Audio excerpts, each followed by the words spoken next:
In this episode of We Do a Little, we are joined by the wonderful Claire Silver. Claire is one of the leading AI artists in the world, the founder of Accelerate Art, and a dear friend. We're blessed to sit down with Claire for her first in-person podcast.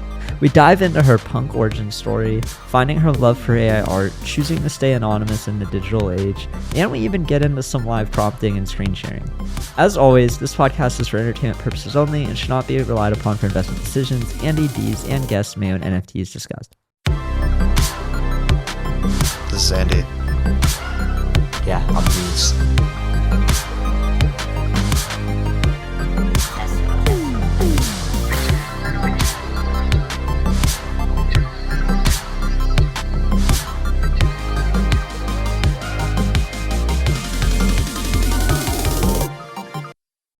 GM, thank you everybody for joining us on another episode of We Do a Little Pod. Today we are joined by the legendary AI artist, Claire Silver. Claire is, in my head, one of the most OG AI NFT artists in the space, and I'm just glad to be vibing with you today. So Claire, just kick it off, how are you?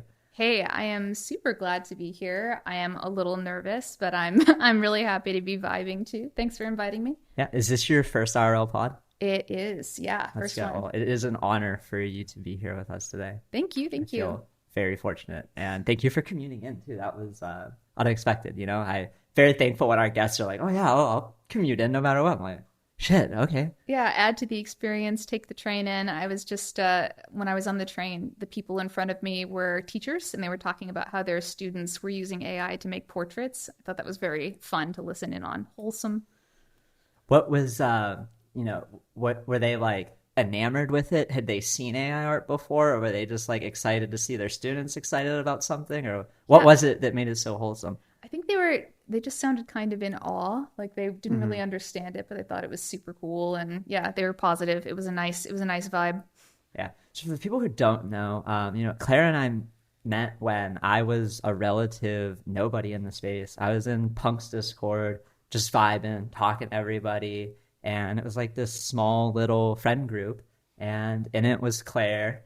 And Claire is somebody who, got into punks way earlier than I did. Could I hear about your punk's origin story? Yeah. Well, so I wish that I could say that I claimed them because that is, the ultimate OG marker. But what actually happened is I was in a Slack chat for an altcoin that I won't name because I'll be embarrassed. It didn't end up doing very well. But, We've all been there. Many altcoins. yeah. But I guess it was when Claim had just happened. I was in this Slack chat and I had just missed Claim and someone was in there talking about how they had claimed some. I was like, oh, I wish I'd gotten in. I regret that I missed it. And they were like, well, I claimed 730. Do you want 3? And I was like, sure. They were like 10 cents at the time or something. And yeah, definitely. And he was like, okay, we'll hold them till they're in the MoMA. I was like, I will, And so that ended up being Mr. 703. Who is a super OG person in the punks community, and one of my very first collectors once I came back and started minting AI art. So I still have 2 of the 3 punks. One I had to sell to help pay for some medical stuff for my mom, but the other 2 I still have and plan to keep. Shout out Mr. 703.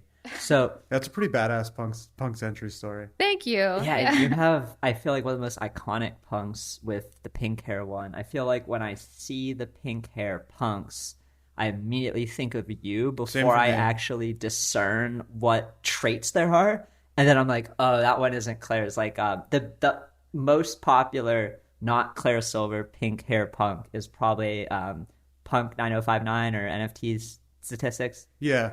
And every time I see him, I like brain fart and think it's you for a second until I see like the chart of data and I'm like, oh yeah, that's the statistics guy. For me, what was helpful is now they've changed it so it's like a yellow background behind theirs, and now I know it. If it's the pink hair with a yellow background, it's them. If it's just pink hair, it's you. Yeah, I feel terrible about it. He interviewed me on the Proof podcast not too long ago, and we had a little chat about that where it's just like everyone's constantly confusing us. I didn't mean to corner the market on pink with hats. You were early. But yeah, no, you earned it. That's a well-earned cornering the market. Thank you.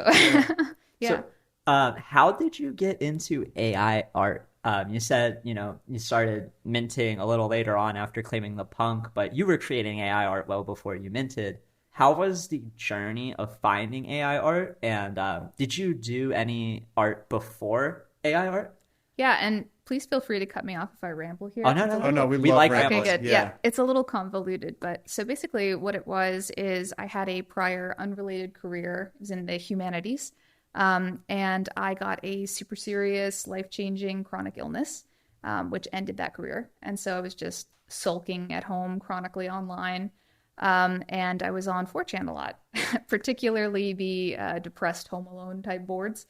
And so one day I decided, I'm really bored with this. I'm going to teach myself to paint. I always wanted to learn how to paint. And I had wanted to write before that, but it affected my like word recall. And so I was judging myself and I'm like, yeah, I'll just try something totally different. So you remember on Instagram a few years ago, that trend of pour painting where people would pour paint into cups and then pour the cups Yes. into the can. Yeah. So I was like, I'm just going to do that. So I started doing that and I really loved it because I didn't judge myself for it. But I found that I really loved so when you pour it on the canvas, it rolls off the sides into a tub underneath that catches the mess and it would dry there. And I found that you could peel those up. They're called skins, acrylic skins.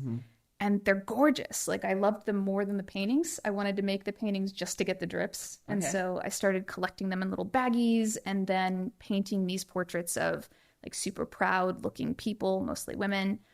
And I would collage these dried paint bits all over their necks and their jaws. So it was like this royal kind of turtleneck look.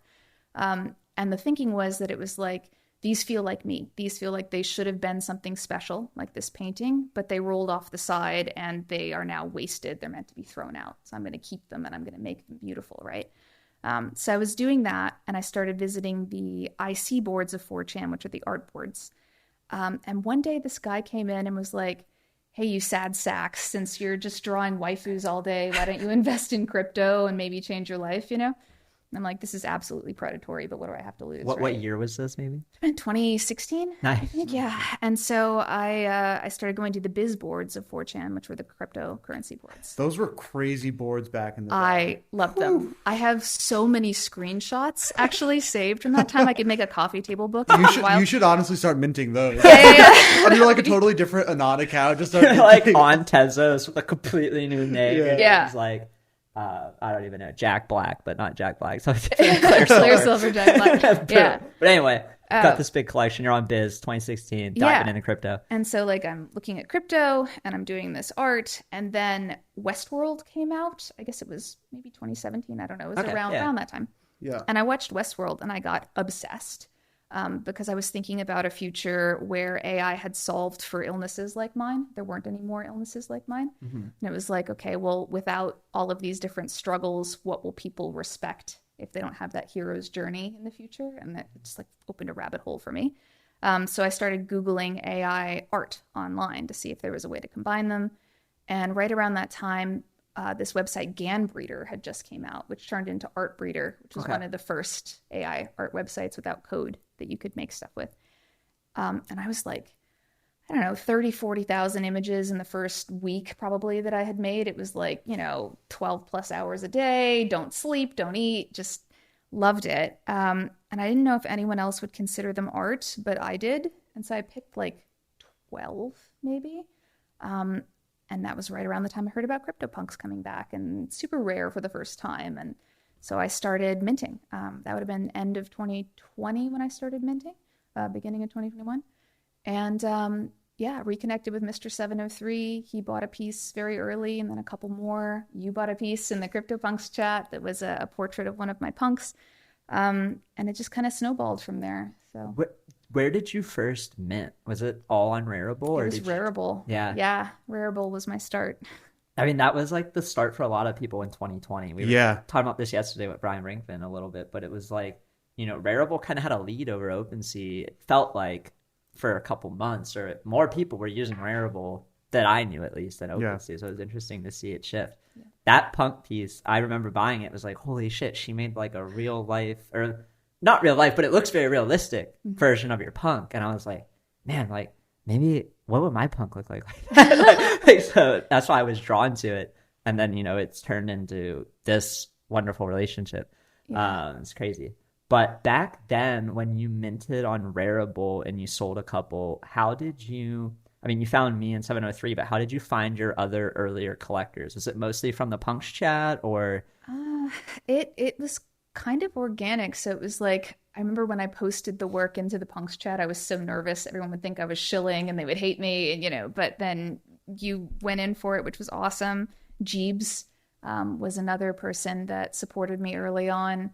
Actually commissioned a couple of physical oil paintings. So I've seen those paintings. They're massive, yeah, and they're beautiful. Thank and you. It shows like how talented you actually are as a real artist or whatever. Like Right. That is all done by hand on a massive canvas. Are they like 4x4 feet or something? They are. They're huge. Yeah, they're massive. Like I've been to his house and I've seen them on the wall, and it's like, Yeah. wow, that's way better than like any JPEG. Aw, appreciate you. Like Thank I you. mean, not in a bad way, but Right. like wow, like the scale of that is just crazy. And then shipping it, I'm sure had to be a nightmare. That was wild. Yeah, that was like a custom built box to ship them. Yeah. But yeah, he had bought a couple of my pieces, and then he asked for physicals, and he paid me upfront, and it was more money than I'd ever been paid for anything upfront. The amount of trust that takes in someone that he didn't really know that well, to be honest, and it just floored me. And so I was like, I'm going to make these fantastic. Like I'm going to make them huge. And then I discovered as I was painting them that AI can layer like 20,000 different transparent shades of color like it's nothing, and I can't, right? And so like I'm trying to replicate this purple, and I realize it's like 30 colors deep within. So I did my best, but he was really happy with them, and I was really appreciative of that. And then after that, for a little while, my work wouldn't sell. It was listed around 0.08 to 0.1 for a lot of it. And it just sort of dried up, and I started to get discouraged, and it was like, maybe I should just stop. Maybe I should give up. And instead I took everything down, and then I relisted a handful of pieces, 3 to 5 probably, for 1 Ethereum each. And Monk, another punk, started bidding on one at 1 ETH immediately and bought it for 1. And then the other ones started going for 2.5, and then 5, and then 7, and then so it was like this learning experience of valuing yourself, as opposed to just trying to move the art. And at what time was that then? So you started minting late 2020, early 2021, and then when was this? That would have been April, May, probably. Okay. When I delisted and relisted Right around for when 1. Bored Apes came out. Yeah. Yeah, Right around that time. Yeah, that was a tough time for art NFTs. Yeah. I feel like. Yeah. I missed out on, I didn't miss out on Meebits, but I missed out on Bored Apes entirely, and I could have been. Anyway. We've talked about that way too much during these pods this Yeah. week, but we're right there with Yeah. We're just like, Yeah. how the fuck do we miss? It's all the punk owners who missed it because Yeah. we're like, why would we want this over our punk? And then we're like, oh, that's why we would have wanted it over our punk. But anyway, it's going a little slow. You find Monk, you realize, oh, I should maybe value myself and my work a little more. Because then maybe other people will see that value, and then very quickly Monk is like, whoa, I like this. So how did it go after that? So then it was Cold-Blooded Schiller and Debussy and a few others started bidding. It got into kind of a bid war over some pieces, and then Vincent Van Dough reached out and had found some unlisted work that I had minted as a test, and asked if he could buy it for several Ethereum kind of thing. And Kazomo bought a couple pieces in September for 12 to 13. Mr. 703 came in after that and bought one for 15, and it just kind of kept going. Where were you minting these at the time? So I started on Rarible, and then I went to Foundation.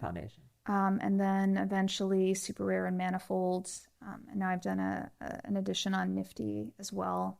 And I've got a piece on Maker's Place. I'm kind of everywhere. Yeah, and you were also, I mean, one of the Braindrops initial artists. I mean, the Genesis collection amazing. is I think it is, just by the value, if you look at all of the different Braindrops collections, it's by far the favorite amongst the collectors. How did the Braindrops launch and drop go? Because for me it was like, oh, this is kind of like, very simple-minded AI art blocks, but like interesting because it's like, oh, they're only making AI art here. How did you get connected with them? Yeah, so Justin Trimble, who, like, you know, started Punk's Chat. And so it was like this immediate, just like deer in headlights, like, oh my God, Justin Trimble's messaged me, you know, kind of thing. But so he messaged and asked if we could have a chat, like a call. And so we had this call, and he was like, I have discovered AI art. I get it. And I'm obsessed. This is what I want my focus to be now. It's just like, oh my God, really? Like, that's incredible. And so he told me about this platform that he was planning and who else was going to be involved and, you know, what it was going to be. And the idea of, you know, art blocks for AI is obviously very appealing. So I was immediately on board. And then with, you know, Gene and Pindar, admire both of them very much. So that was an honor. But it ended up being launched right after the first NFT NYC that I went to. Yeah. So I was like, I had done a lot of the work, but then I went to NFT NYC, and then it was like the last few days that I was there, it was just locked in the hotel room, like trying desperately to get everything perfect and finished. That was the first time I met you in person. Yeah. And you told me the story about, so for the people who don't know, this collection, the names on all the pieces, it's like, you know, a high school lit course.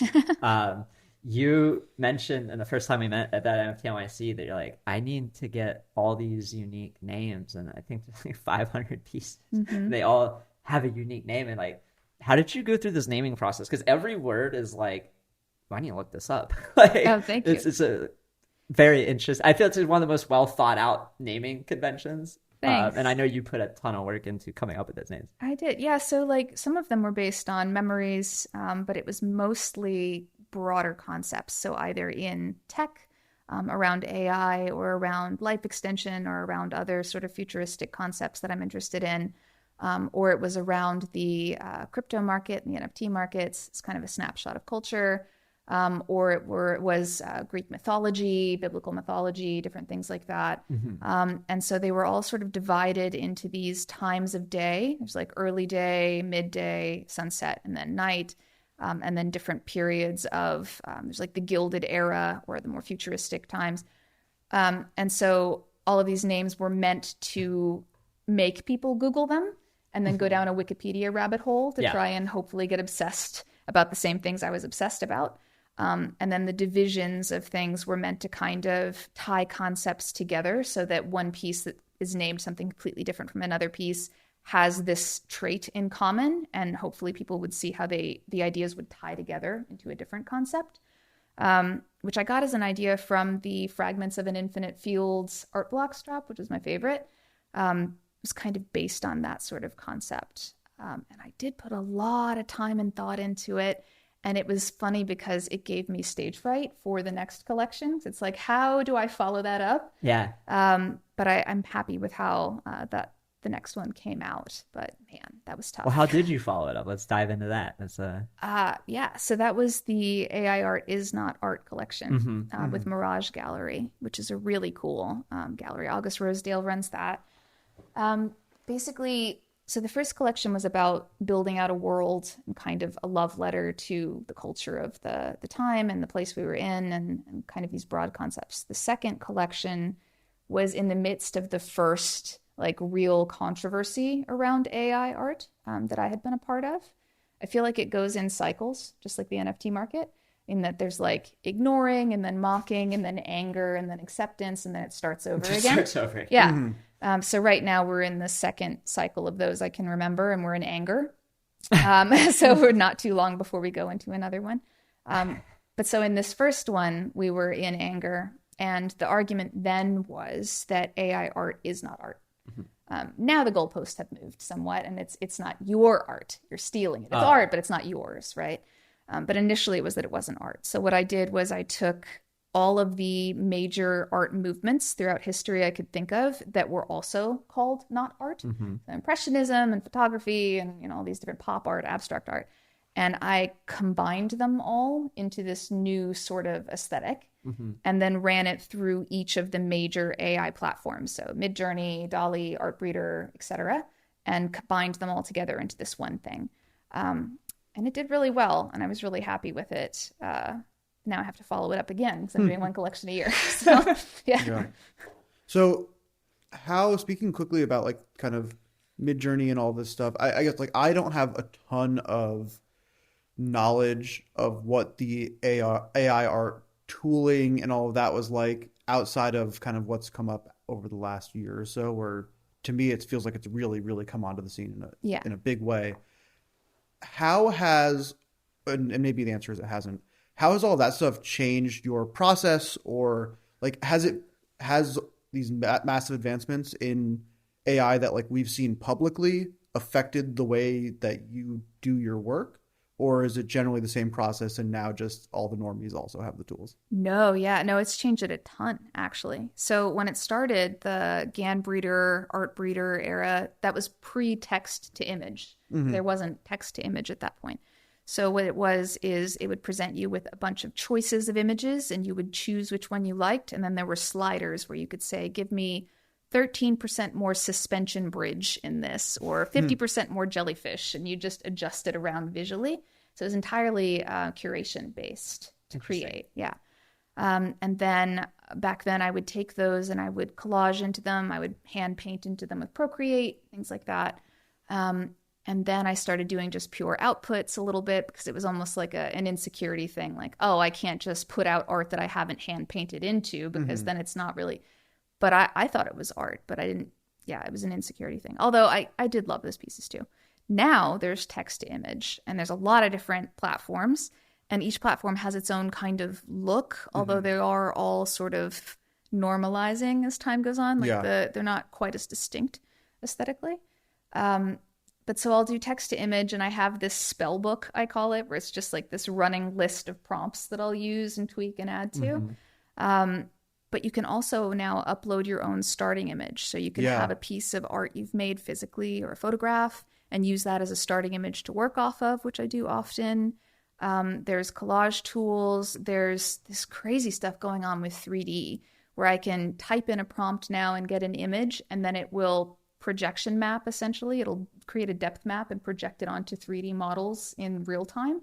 So you can just like paint 3D models with your text to image prompts. I've been making AI music where you type in text of what you want there and it'll create music for you. It'll spit out an image that the computer can read, and you can take two of those images and combine them together. So like a DJ, one song flows into the next song. There's video game stuff coming out. It's just tons of new tools, and I'm actually struggling to keep up. Yeah. But it's like this infinite buffet of whatever you want to do. Animation too. I've been making a lot of film lately. That's really cool. Yeah, it's one of those things to me where I am by no means artistic, but I can just like feel that it's going to be something that is important to like understand and be able to reason around.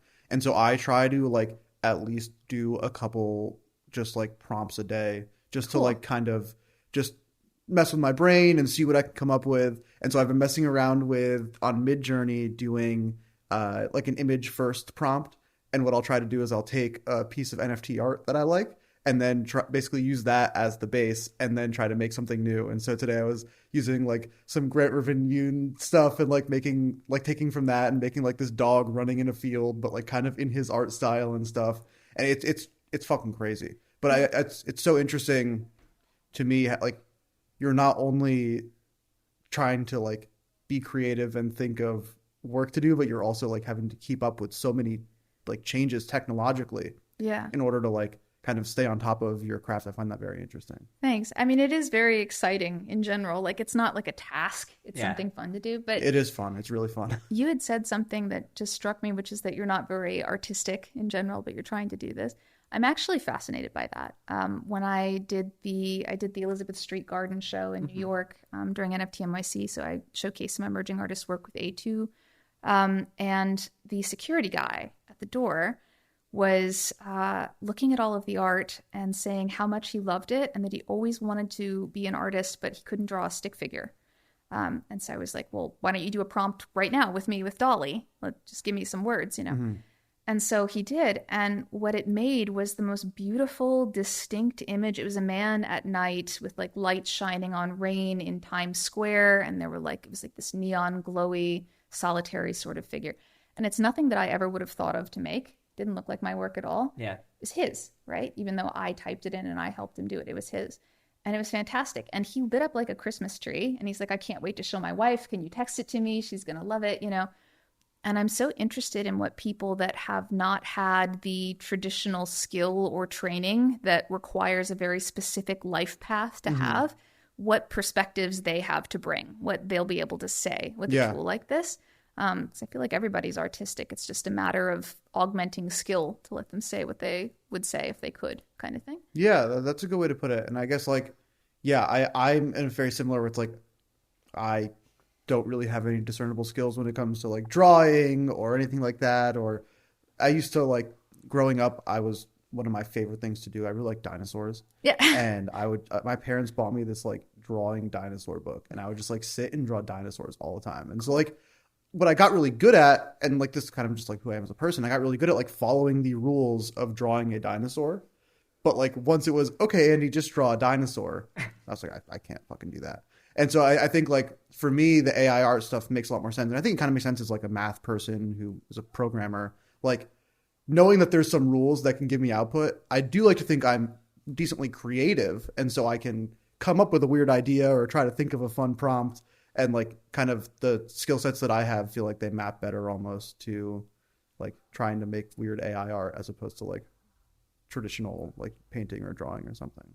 Yeah, 100%. Yeah. Like I come up with weird ideas. Like I have one I made that was like Deeze and Andy doing a little Lindy walk in a forest impressionism style or something. And it's just like me and Andy somehow, like, there's a slightly smaller guy, slightly bigger guy. It's clearly the difference. We're going through a thing. It's like, wow, like I could have never drawn that, but I could come up with interesting things. And I have a lot of fun. I haven't experimented enough with the tools. Like, I think I've really only used Dolly and Midjourney, but I know you're telling me I got Stable Diffusion. I gotta branch out. I showed you a screenshot that my friend sent me of like, I don't know, 25 different AI tools now. And you're like, yeah, and it's missing this one and that one. And this is already outdated. I'm like, fuck, I just need to get started and do something. Like it's like a couple of weeks. The good thing about Stable Diffusion is that you can train your own model. So you can either upload your own work, or you can take your favorite influences and you can create a model that only outputs stuff in your look, in your style, right? I think that's fascinating too. That's cool. And you can merge them. So if you have two models, then you can mix them together as well. It's super cool. I recently was talking to an artist friend who I won't name, but they said they really don't want people putting their art through AI. Yeah. Because they spend hundreds of hours on their pieces. They've been honing their craft for 10, 20, 30 years. And they don't want people to just jack their style by uploading into the AI and making a model off their portfolio of work. How do you think about that as an AI artist? And have you ever had that experience when talking to like real artists? I hate to use that phrase. Not AI artists. Traditional artists? I don't know. Like not AI artists. It's not real. It's not AI artists. Like, have you had that experience with anybody? Or... Oh yeah. I mean, that's a major part of the pushback against AI, right? Like, and it's tough. It is tough. It's one of those things where it's like, it's kind of like the invention of fire or opening Pandora's box, in that you can't really close it again. Like, even if these models were to take out all copyrighted data, which I don't think they will, but even if they were to, right? Because you can train your own model as an individual locally. Yeah. There's not really much that can be done about that. I tend to look at it as beneficial for the artist. Like, I'm probably going to mispronounce his last name, which is embarrassing, but Greg Rajkowski, he's a concept artist. He's been very vocal about not liking that his work is used so frequently. I did not know who he was before AI, but because so many people have used him in their work, whenever I see work like that now, I immediately think of his work. So I feel like there are arguments for driving value back to the artist that created the style. Of course, that only applies if the artist is big enough to be known to begin with. But then, you know, for myself, like, I just did a tweet the other day where it's like, I had taken a piece I'd made with AI and I had referenced in the prompt Waterhouse and Sargent and Monet and a few others, Klimt. And so I took this piece that was a mix of these old master painters done in kind of a new anime-ish style, you know. And I'd gone on to Figma. I don't know if you're familiar with Figma. Oh, yeah. And I downloaded a PNG pack that someone else had made of flowers that were painted by someone else. So he didn't paint the flowers, he made the PNG pack. I didn't paint the flowers or make the PNG pack. And I referenced all these artists in the past in the prompt of the thing. And I collaged the flowers all over the piece in the style of Midsummer, the movie, like the Flower May Queen kind of thing. And then someone else had taken my piece and run it through AI with their prompt, and it changed it again. And it's like, which part of this is theft and from who? You know, like, right? I feel like we're five different layers, right? Yeah, and so it's like I feel like we're moving to this kind of mixed cultural global consciousness. It's just kind of this zeitgeist of ideas. And what comes out of that is going to be naturally sort of a mix of everything. I also think if AI isn't transformative use, then transformative use doesn't have much worth as a definition legally for art. But I understand why artists are scared of it. I think it's a really efficient tool. It's not going anywhere, and you should lean into how to integrate it with your work if you're afraid of it, and that will give you some. I totally agree. To me, it just feels like one of those moments in like technological history where you can like avert your eyes and be like, no, I don't like this. It's not good. I don't want people doing this in my work. Or you can like recognize that this is unbelievably powerful and not going anywhere and is only going to get better, and try to figure out how you can use it to your advantage, having that opinion early on. And I think the artists who do lean into it and accept it are going to be like paid off multiple X than the ones who are like, no, this is bad. Don't put my work in it. Yeah. And like, you know, if you're just using one artist's name, if I just use Sargent, for example, then the piece ends up looking like a Sargent, and everyone that sees it thinks a Sargent, and there's nothing special about it, right? Yeah. It's about mixing the influences that make up who you are as a person. Just like when you're painting, your brain mixes influences towards what you would make, right? That's what makes it truly special. That's what makes it stand out. Like, you haven't really lived until you've mixed Klimt and Sargent and all of those with like 3D art, neon and synthwave and all that together into one new kind of thing. Yeah. Otherwise, it's just going to be derivative and not command any attention anyway. It's like you go to OpenSea and there's a million pieces that command no attention, and there's a few standouts. That's how it's going to be with the glut of work that'll come out of AI as well. Yeah, a couple questions. How do you go about like curating? Like, so you'll generate hundreds of thousands of outputs, basically. Yeah. Like, how do you go about filtering through all of them and like ranking them? And like, I get overwhelmed just looking at the 50, 75 dolly prompts I've done, and they're all there, and each one has 4 outputs, and I'm like, fuck, like, it's like, which one of these 4 is best? I don't know. Yeah. But some of them you do, like, some of them you look and you're like, that one. But then like other times you don't get that feeling, and then I just like redo the prompt because I'm like, if I don't get that feeling, I probably shouldn't do it. But yeah, how do you curate them? Because I feel like you've generated so many. Yeah, I mean, I definitely have, but that's exactly how you do it. It's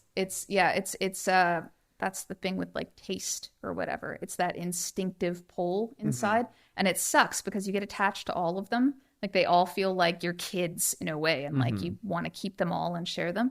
But I'll make, in a night, I've made 4,000 or 5,000 with text to prompt or text to image work. And then you curate that down based on that gut pull when you look at them, only the ones that really give it to you, which maybe you get 5 or 10 if you're lucky that really do that. And then of those which are resonant enough that you'd want to share it on social media, that you'd feel comfortable putting it out there. Yeah. And then those are the ones that are maybe worth minting or working further with from that idea. So then I'll take that prompt and kind of iterate it out if I want to get more work from that. So I've got maybe 5 models right now based on my favorite looks that I've made over time. And I'm working with like merging them, but curating it down is just, it's an incredibly time consuming process. When people say, oh, you just type something in and take 2 seconds, like, that's said after 9 hours of me parsing through thousands of images to find maybe 5 that I might want to, and it's just like, okay. But it's tough to curate. You do learn yourself really well doing it. You learn what you like, what you don't like. Yeah. So when you, as like all of these different advancements in AI tech have come out, have there been any specific moments where you did something and you were like, holy shit, I like didn't expect this to be as good as it could be, or like I was not like ready for this level of technological advancement so fast? Yeah, I mean, the first time that I worked with the photography model on Stable Diffusion 2.1. 2.1 is an update to Stable Diffusion that's very hard to use. It's like super unwieldy. Okay. It's negative prompting is how you do it. So basically, when you type in a prompt, it's what you want, right? When you use a negative prompt with that, it's what you don't want. So your prompt might be like a landscape at night, by, let's just use Sargent again. And so the negative prompt, you would say everything that isn't that. So you could just say portraits and photographs and 3D art and so on and so on and so on. And it narrows it down and narrows it down and narrows it down. So your negative prompt ends up being gigantic. The first time I tried that with the photography model is when I got the image that I used on my contest tweet for this time, which is a very hyper realistic photograph. The one from like 6 days ago? Yeah. I had saw that been one. saving that for a little bit, thanks. But I'm gonna pull it up and see because I'm not sure I know what it is. yeah, It's her pin tweet. You'll see it. Okay. it's and so that blew my mind that it could be that realistic, just with text. Yeah. And then using Deforum, which is an animation notebook. So Holy shit, that's crazy. Sorry to Thanks. yeah. What the fuck? Yeah, it's amazing it can do that. Yeah. But so then you put that image into this animation notebook with a prompt and you run it, and it'll frame by frame, depending on how many frames you tell it to make, create an animation from it. So then she's moving and she's blinking and she's talking. That's really cool. Yeah, it's really Wow. wild. Yeah. Is that in the thread as well? Can I see that? That's not it. Not Well, yet. if you click on the thread near the top, there's another tweet with 3 tutorials, and one Yes. of them has an animation example that's photographic. Okay, this is awesome. and I'm pink gonna have hair. to start reading through these more because I've been having a lot of fun with this, and so I'm gonna. I mean, give it a Claire's shot. AI art contest, like, look how many views, comments, and submissions there are in that. Is that a very similar curation process where you're like, oh my God, there's so many, and I need to find, like, the fuck yes in the stack, and that's a fuck yes, and that's kind of a fuck yes, and that one's really good, and Yeah. how is that? Like, Wow. I know you at least give out multiple prizes, so it's not like you're just, like, picking one. Yeah. But I mean, it still has to be crazy hard because there's some really good submissions. It's brutal. Yeah, I've been lucky enough that usually someone makes a join gallery for me, which makes it Nice. easier to go through. But there's context on a lot of them that you then have to go in and read and make sure you've really got it. And yeah, I couldn't do just one. I couldn't even do top 3. I had to end up going to 5 to be able to manage. Usually first place is like that intrinsic like gut punch, like this is the one. But then there are so many others that are really good. And it takes a long time. I really do take my time with it. In the first contest, I got a ton of hate for my choices. The second contest was less, and I'm hoping this time people have kind of got the swing of things, and it'll be easier. But anytime you're choosing, I suppose. Yeah, so someone's gonna be unhappy. Yeah. One of the things I'm starting to think of as we talk is that, like, should almost every artist who's afraid of AI go to Stable Diffusion and take their portfolio and run it through the model and create a model of their own work just so they can actually see how it works? Like, that seems like a no-brainer to me as I'm thinking about it. Like, if I'm an artist and I'm kind of afraid of AI, I kind of just want to take my whole folder that's called portfolio and feed it to Stable Diffusion to see just what it can do. Yeah, ideally that would be incredible. The issue is that training your own model right now has some barriers.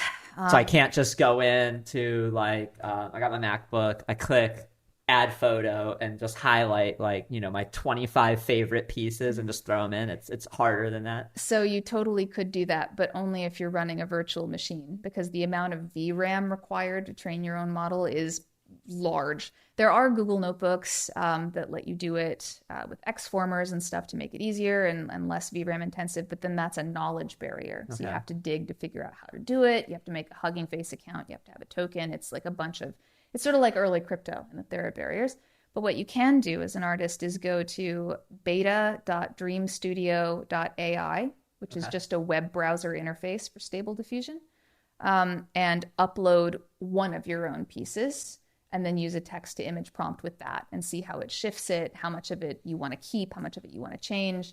And you can make endless iterations of work from that one piece, and that'll give you a feel for it. But for training your own model, it's a little more involved right now. So not to make you pick a favorite. Yeah. But it sounds to me like Stable Diffusion is kind of your tool of choice currently. Yeah, each platform has its own kind of language. They're like different friends. And Yeah. They speak different languages. I like all of them, and they're all my friends, so to speak.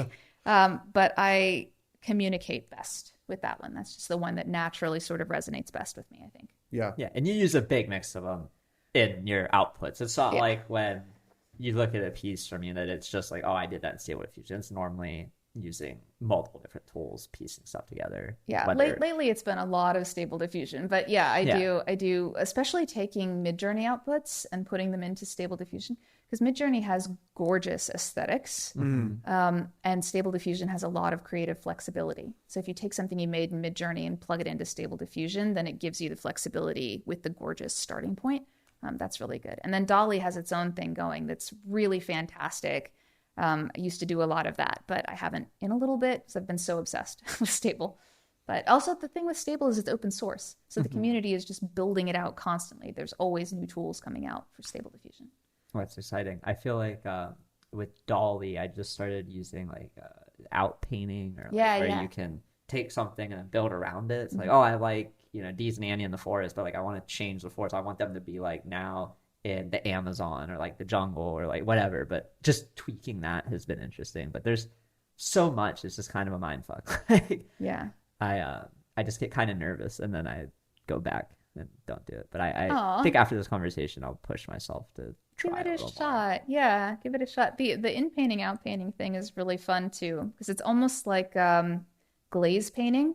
Just like you have a really thin layer of color and you build it up over time kind of thing, because you can change the opacity on the brush. You just sort of brush over what you want to change in a picture, and then you do your text to image prompt and it'll change it just a little bit, just as much as you've set the opacity to. So you can build it up over time and change things to be really natural, which is really fun. And then without painting, that's where you have an image and you can expand it. It'll like content aware fill like Photoshop, and let you choose what you like. So you can make an infinite zooming image. You can make, as big as you want, which is cool. I should probably mention Runway ML, which I haven't used as much, but a lot of people really like.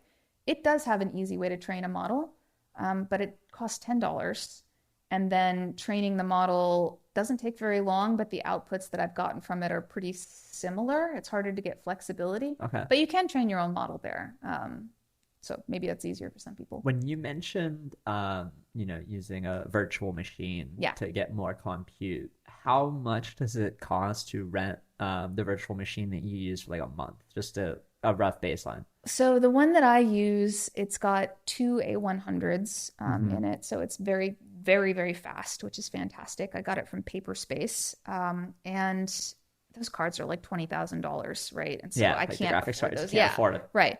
But so renting the virtual machine, for me, it's like $1.60 an hour. Okay. So I'll just use it when I'm going to train. I'll do all of my work on regular local computer, and then when I'm ready to train the model, I'll switch it over to That's super Paperspace. affordable for somebody to like dip their toes in. Yeah, even if you're spending like 5 hours a day, it's like a cup of coffee and a half, essentially. Yeah, it's a no-brainer. I thought it was for some reason going to be much more expensive, so I had to ask. Yeah, it's the AI technology seems very complicated and intense, but it also seems very accessible.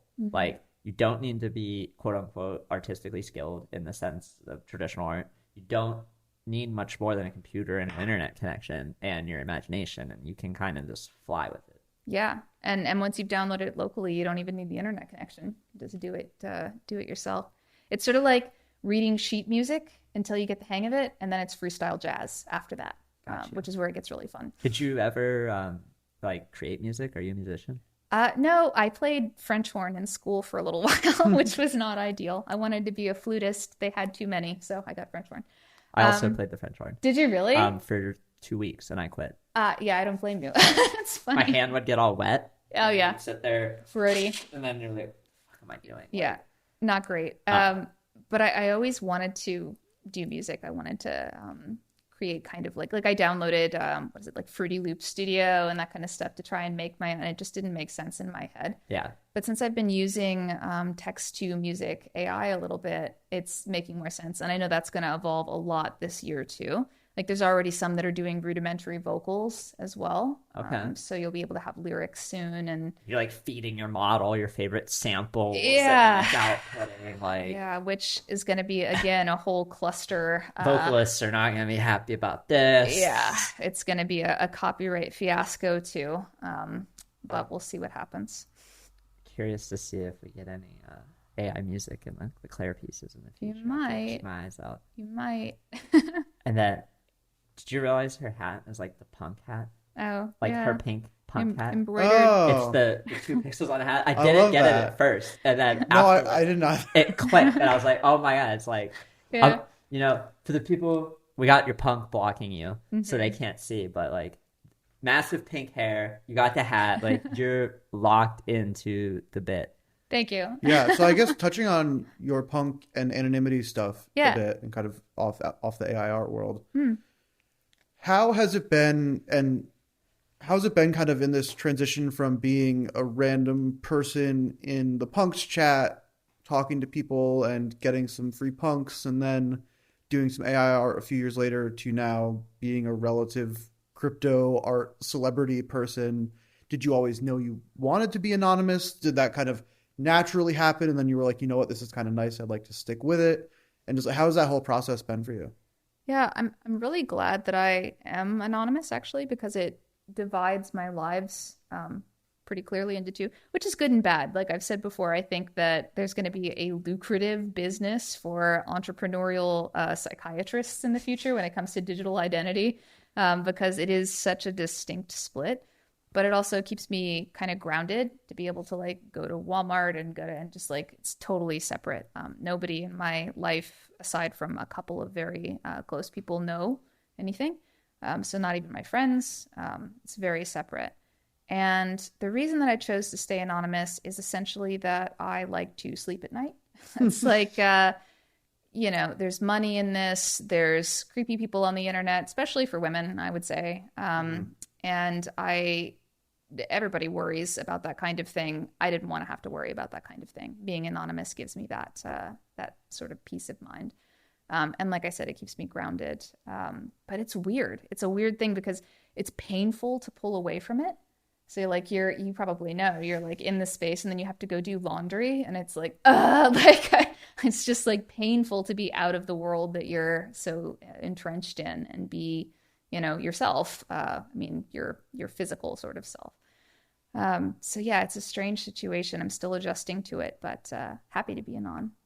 Yeah, I never, you know, really probably thought it through enough from the woman angle where it's like you're more exposed to dangers and probably crazy people than we are, and it's like not wanting to put that out there and just be, I don't know, yourself at home and not worry about that has to feel pretty good. Yeah. I feel like, you know, how do you balance, because you go to events, right? Like I met you at a party at NFT NYC in 2021 in person for the first time, and then obviously the Elizabeth Street Gallery. How do you balance, like, because you can't be anonymous while being there physically with like being anonymous online? Because this is what I'm struggling with right now. Like, I'm not really anonymous in this space. Like if you're somebody in the space who's been around for like a couple events, like you probably may have seen me at something and know me, but like to the Twitter world, I'm still generally anonymous. Like, how do you balance that? Yeah, so I'm being more careful about it now. I was a little haphazard last year. But it's basically just like small meetups. Like I'm meeting with people that I trust to actually like talk and get to know them. But other than that, if I go to a party at NFT NYC or whatever, it's just as somebody, just anybody. You know? So like Just a general like NFT for fan. example, like Yeah. I met DVD in person, and you know, a lot of people at the party we met know what I look like. Nobody knows what he looks like. Yeah. And we're talking, and people keep coming up to us, and you know, I'm not going to say the name that he was using, but we'll just say like, oh, this is my friend Tom. Right. Like, Yeah. and I'm just like introducing him as like some fake person to Yeah. them. They have no idea. Yeah. Then I can't say anything in our conversation that like alludes to anything about his real persona, and it's just like, do you ever just be like, I'm Sarah, I'm Judy? Like, that's have exactly you ever what I thought do. about like wearing outfits, like full body outfits, like to a gallery that you host? I haven't. That's an interesting idea. All I've done so far is, like you said, just like pseudonym and just show up. And it's funny too because you see how differently people treat you. So like I went to a party at NFT NYC, and I was in. It was like the what do they call it? VIP area kind of thing. But I didn't tell anybody my name after I was back there.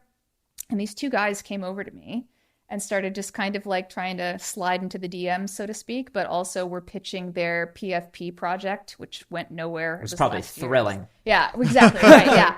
And the way that That's what every woman wants at an NFT party. Yeah. And the way that they were pitching it was very like arrogant and very Silicon Valley, but like very Silicon Valley on coke. I don't know if I can say this on this podcast. Anything but goes. That was the vibe. No, 100%. And so it was funny to just like be like, oh really? Oh, that's fascinating. You know, like that kind of thing. Oh, you guys are probably gonna crush it. Yeah. Wait, exactly. NFTs? I've never sold those. Yeah. So knowledgeable. Yeah. So it's fun. Like there is kind of a fun element to that as well. But I like being anon too because I like people to imagine me however they picture me in their head. I remember when I read the Harry Potter books and then I saw the movies as a kid, I was so disappointed because Daniel Radcliffe didn't look like what I pictured him as, and I was just like let down. And so I don't want to be that experience for anybody that likes my character. Who do you think was the best casted Harry Potter character? And why was it Hagrid? Yeah, exactly. 100%. Yeah.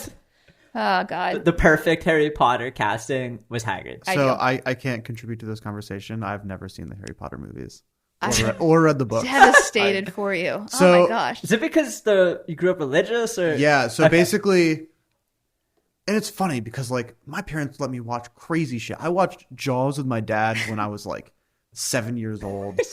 I went to the movies with him to watch all of the Lord of the Rings movies, and that was between the ages of like 8 and 10. Yeah. But for some reason, I like distinctly remember my parents didn't want me to watch Harry Potter.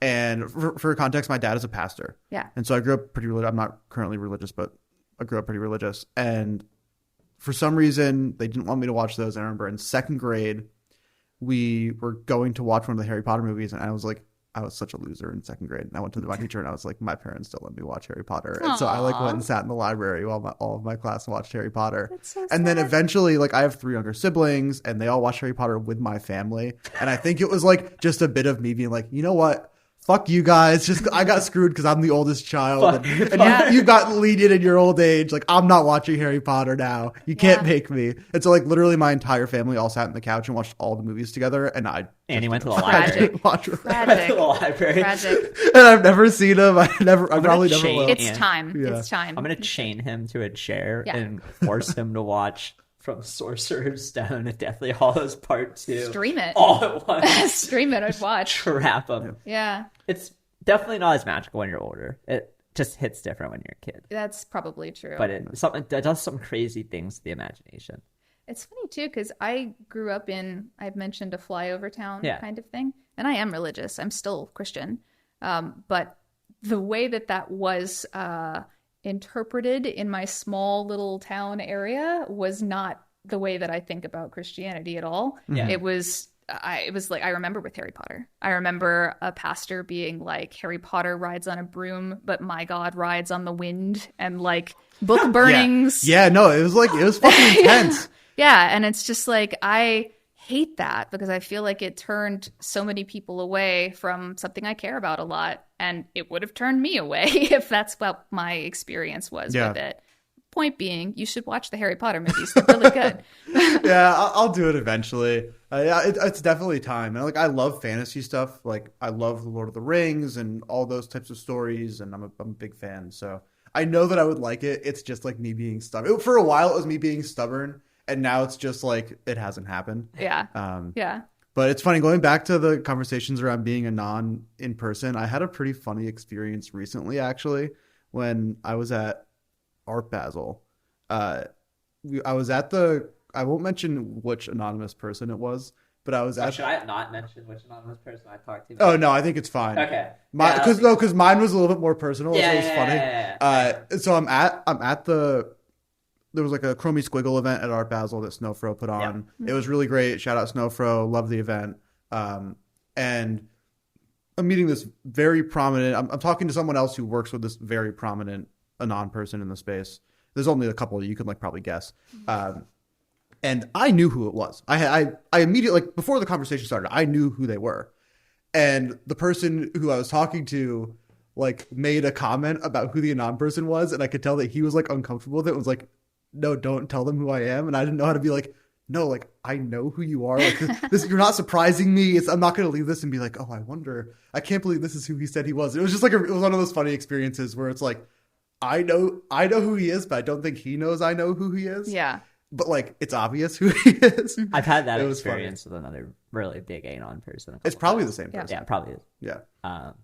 They're interesting. But yeah, they really like to protect their anonymity, which I respect. You know, It's a plausible deniability. I don't want anybody to feel uncomfortable around me. I don't want anyone to feel like I'm going to disrespect whatever, you know, feelings they have for anonymity or whatever. I'm just like, no, like I will happily pretend I have no idea. I want people to respect my anonymity. Yeah. I have an issue with my voice. Have you ever had anyone recognize you at a party not based off of obviously how you look, but based off of your voice?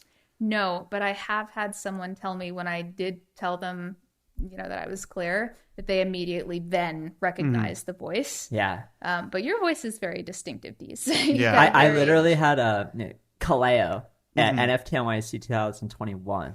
I agreed very last minute to do a IRL Twitter space. Horrible idea.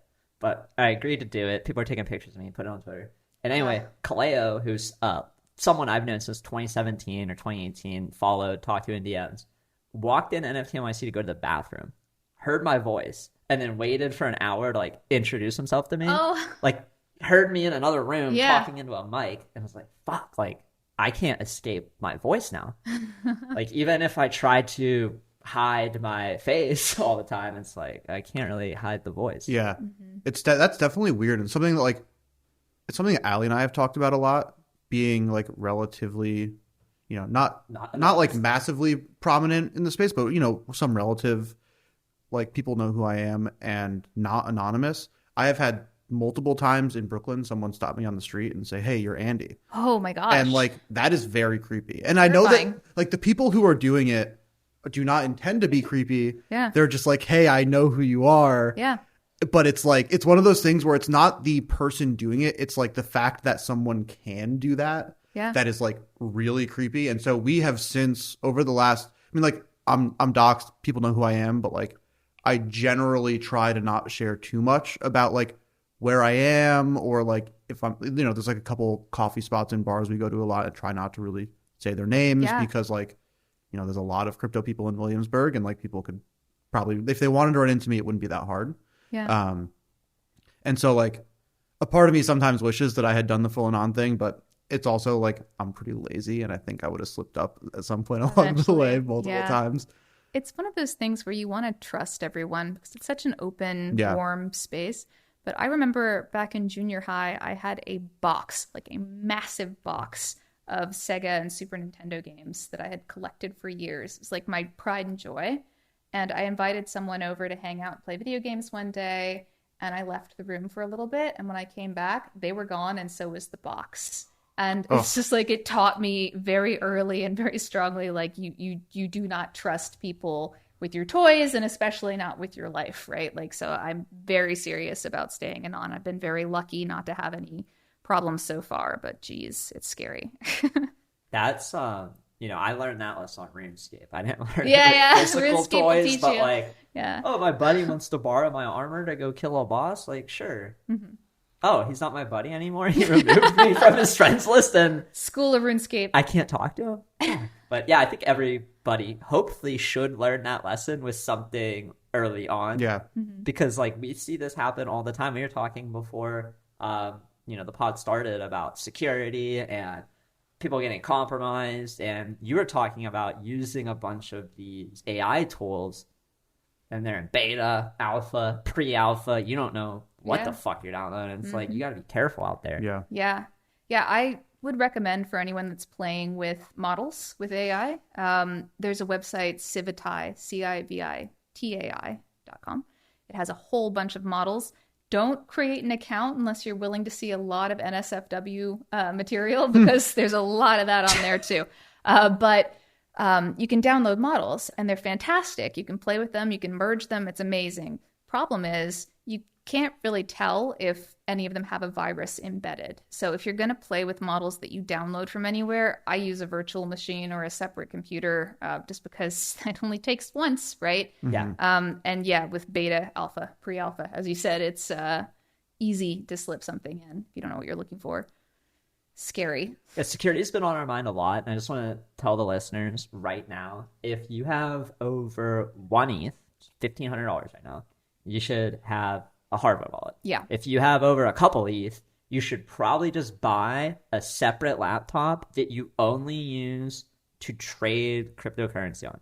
I probably would suggest not even clicking links from Twitter or anything on it, and have your normal computer, that's your DGen computer that you do research on, that you talk to people, you download shit, but have your crypto on another computer that you only use to buy and sell trade, and your life will be a lot less stressful. Yeah. As we have seen throughout the course of NFT history, new people come in, they don't think about the security, and it's gone.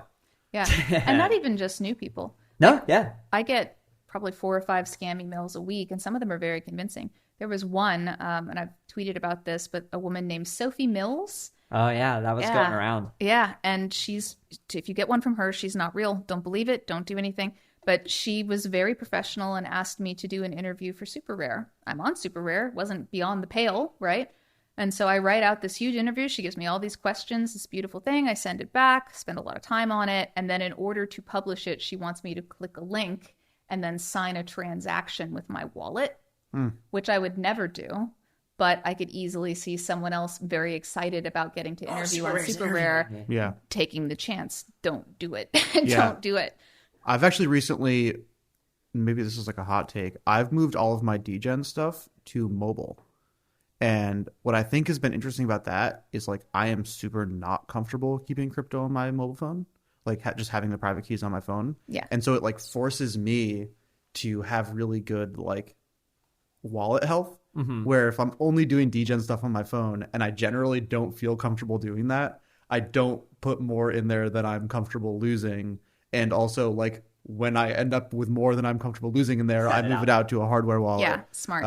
And so, yeah, I think so much of it is just like setting up systems and like sticking to them. Like, I'm pretty fortunate. I've been on the wrong end of like some really, really degenerate shit that I was doing in like DeFi, but I've never had like a key compromised in my like 6 years now being in crypto. Nice. And so I'm for the most part, that's just luck. It could have happened to me a million times, and I just got lucky. There was like one time in particular, I remember there was this like scam. This was back in like September 2020, so this was a while ago. But and it was like a fork of the like DeFi farm stuff, and the site seemed totally legit. All the smart contracts were legit, but when you connected your wallet and like had to do your first approval, it had 2 approvals, one that was legit and one that was not. And it was late at night, I was doing it, and the first one pops up and I sign it, and then the second one pops up and I was like, why did it pop up again? That's weird. And I just exited out of it. But like at no point was I like, oh, this is a scam. Yeah. I just exited out of it. Oh, like, the approval glitched and it doesn't see that my pending one confirmed. Yeah. And it just came up again. Yeah. But like I literally had no idea until like 2 days later, people were like, oh yeah, that was a scam. And I was like, oh, I had no clue. Yeah. And so it can really happen to anyone. The only time I am in the mindset to sign multiple approvals is when I'm transferring things from my hot wallet to my vault. That's when I expect to get like, I don't know, approval for each piece. It's from a different contract. But if I'm doing anything else and that happens, it's like... Yeah. But yeah. It's also kind of nice having keys on your phone, assuming that you take the proper like safety precautions, because it's significantly harder to like download malware on your iPhone than it is on your computer. What's your mobile wallet? Are you using Coinbase? I use Coinbase Wallet. Yeah. I love Rainbow Wallet. I'm an investor in Rainbow Wallet, but lately I've really liked. Yeah, I'm still using Rainbow. It's comfortable. I have a wallet that's like phone only. Yeah. It's not even on the MetaMask on my computer. Yeah, and I same. have that one like synced to my fucking Apple account. So you can hack my Apple account and you get like 3 E's. Congratulations. Yeah. But like that is nice because I know like yesterday we were at the bowling alley and we're leaving and we had to like hop this little fucking like curb thing, but instead of hopping it, I went under it and my phone fell out of my pocket. Yeah. And we got in the car and I was like doing my pocket check and I'm like, something's off. And I like was like, I gotta walk back and like figure out where my phone is. And then I found it on the ground, but it was like, oh shit, like if I would have had a lot of money on here, I would have been stressing that somebody could have taken this, broke it, got my shit, and I would have lost it. Yeah. But yeah, I don't recommend, I guess, for a lot of people to do like mobile only. No. Like, that's like if you're like, I think good. Yeah, and it has to be like only an amount. Like basically for me, it's like it's an amount where if my phone broke tomorrow, I'd be like, that really sucks, but like I'll get over it. Yeah. And then it like forces me to have better safety for a lot of things. I lose my phone too often.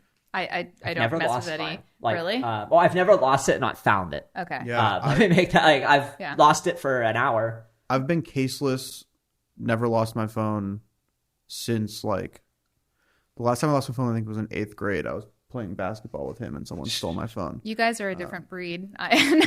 And I've always been caseless. I've not broken a phone. Yeah, I was also Since. caseless until I got the leather case that has the so like I don't like how the iPhone 13 feels. I went from the 12 to the 13 and I like don't love the back of it compared to how the other one was. Interesting. And I like really like the leather case, but yeah, besides this leather case, I've never heard that. That's interesting. I mean, when It's you're like holding your phone for like 8 to 12 That's hours a fair. day, you become That's fair. very intimate with like the tactile feel, how the That's fair. swipe feels. Like It's not ASMR enough. Yeah, No. not good. no, it just doesn't feel the same. It's like a chalky. I don't know. Like I actually do know what you mean. Now Like- that you say it, I do know what you mean. There's something textile about this that I don't the love. old one was glass. Yeah. like the back. I've been felt thinking about very- getting like a D-brand skin or something. Yeah, for like it. the back used to feel like the front, Yeah. and now the back feels like. I mean, you want to feel like I don't yeah, know, like me too. Thanks. Okay. like So what's the? I don't know. I don't notice much of a difference. Maybe I'm. you break your phone. Yeah, probably. Hang on. Okay. No, it is a little rougher. It's got like a chalky. Yeah, I could it's like see it. my like Yeah. nails are on a chalkboard, and I don't like it. Gotcha. So Apple, if you're listening, I mean, maybe the 14's better, but if you're listening, please get rid of this fucking background. Anyway, we'll move on from like niche like phone texture things. What do you think is the biggest misconception about AI art right now? Because we talked earlier about the cycles that we go through. Yeah. But what is like the biggest misconception that you see just reoccur? I mean, other than AI art is not art. Yeah. That we talked about. But... That one I feel like is mostly gone. Still see it sometimes. Probably the biggest misconception that I'm seeing right now is in how it actually works. There's a misconception that AI samples or collages existing pixels together to make a new piece. So if you type in Sargent and Klimt, that it would take chunks of paintings that it knows and kind of smash them together into something new. Maybe that's how old models worked. I'm not sure. That's not how it works now. Yeah. So how it works now is if you ask for a Sargent painting, it knows certain traits about that. So it knows that Sargent usually paints figures and that figures have 2 hands and hands have 5 fingers on each hand. Fingers are cylindrical and bend at a joint. Joints work like this. And Sargent usually paints them with this kind of lighting or that kind of brushstroke. And it takes all those things that it knows and it imagines something new that could have been made by those traits, but isn't. So it's not taking any pixels. It's not stealing anything and bashing it together. Maybe that's a kind of a fine line for some people. For me, it makes things very clear as far as like ethical or copyright debates, because it's even more distinct than transformative use in that it's not collaging, it's imagining. It works like our brains work, just very efficiently in that it absorbs influences and imagines something new, right? And then the other misconception, I think, would be that there's no artist's fingerprint. There's no distinct sort of style kind of thing, which is only true if you're uninspired, basically. That the more that you put into it, it gives you what you ask for. It gives you back what you ask for. It's also not easy. It can be, but it's not particularly impressive. No. Yeah. It's pretty difficult. It's like, I think that the AI artists I think of do have a very unique style. I think of you, I think of Pindar, I think of like Maneki Nico. We talked about her, but like you can very clearly see the stylistic difference between Jenny Passanen, Ganbrood, like they're all different. Yeah. Yeah, I feel like an easy way to kind of dispel that in my mind, but I think probably a lot of people are just like too illogical for this, is give them, like, if someone's like, oh yeah, there's no like unique artist style, give them like 3 of your things with no prompts and say, don't upload these, make something that looks like this. Yeah. And they would need like months. Yeah. So, Yeah. Yeah, I feel like if you actually spend any time giving prompts, like you learn like how fucking hard it is if you actually want to get what you want. And like I'll give a prompt where I'm like, yeah, this is very clear, and then it comes back and you're like, this is not what I wanted at all. Yeah, that's true. I'm like trying to get like Mike Tyson fighting Muhammad Ali on a floating mushroom on top of a volcano that's just like in the middle of the Pacific Ocean with a giant fucking Pacific Rim robot monster coming out of the ocean. And it's like, it just gives me garbage. And I'm like, wow, that was... I'll make that one for you, Deeze. Yeah. I mean, it was like, show you my Dolly prompts after this, but like... There was one where it was like, Mike Tyson, but he only has like one arm. Like, can't really tell it's Mike Tyson, but like he has like half a face tat. And you're like, fuck, it's close. Yeah. One thing I think is really interesting talking to you is like, I think you have a good grasp on art history, or you're very, I feel like, educated about art. How did you, get educated on art? Were you more of like a self-taught going down, the internet rabbit holes, or were you more of traditionally like going to school for art related things? Yeah, well, thank you. I took a lot of art history electives in college. Yeah. But beyond that, it's just been like a fascination specifically out of utility. So it's like the more terms I learn about photography, about lighting and about lenses and angles and f-stops and apertures, and the more of that I know and keep a running list of with examples of what that looks like, the more I can plug it into a prompt and get exactly what I want. And the same is true for collage or painting or anything else, right? So learning about these different periods in art history, learning about different movements and artists and techniques and all of that, the more you know really is it's like spells in a spell book. Like I said, you become a wizard. And without them, you're pretty limited. It's like language.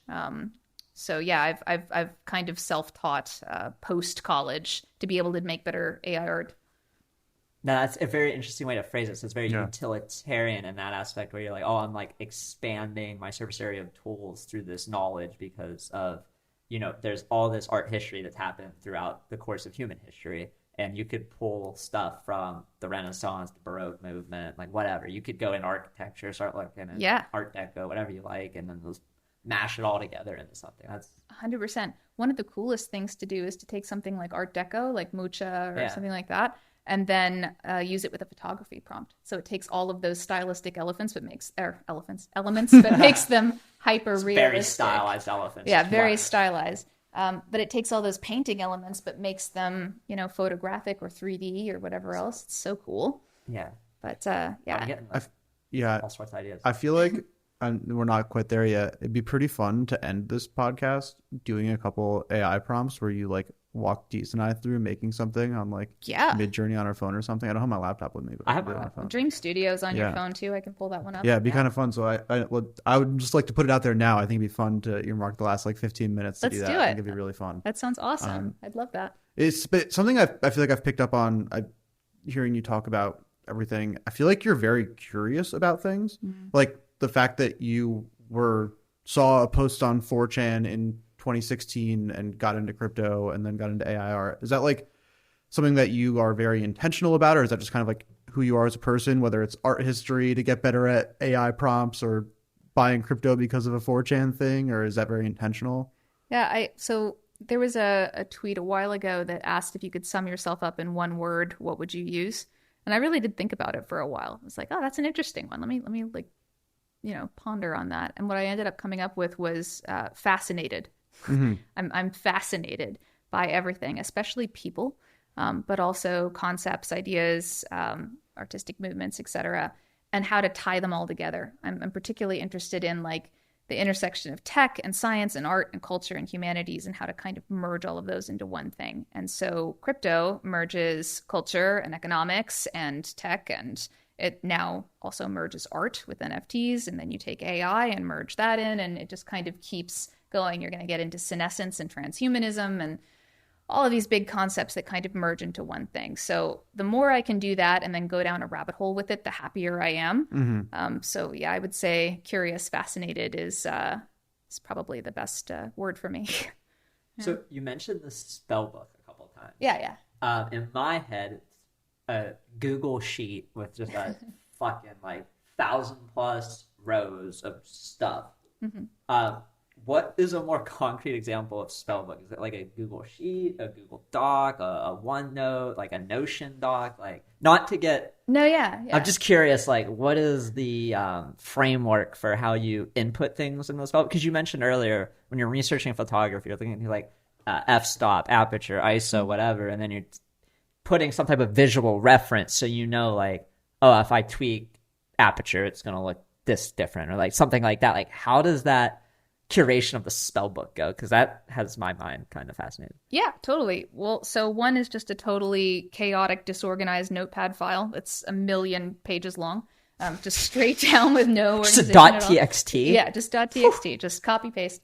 And then the other one is actually a Figma thing. It's Fig Jam, I guess. Yeah. It's so what I've done is I'll have, so if it's a photography one, then I'll have a Post-it note with all of the terms. And then beside it, I'll have, I'll type in f-stop, whatever, 116, whatever. And then take the output of that, the picture that it gives me, and put it beside it. So I have the word, and then I have the photo example. Gotcha. I've done that for lighting, for shadows, for distance, for lenses, and then different styles of photography. And I'm discovering more all the time. The more that you sort of learn, the more you figure out that there's a lot that you don't know. Yeah. Which is great for someone that likes to learn all the time. But yeah, so I've got this kind of visual reference, and you just kind of mix and match and then iterate endlessly.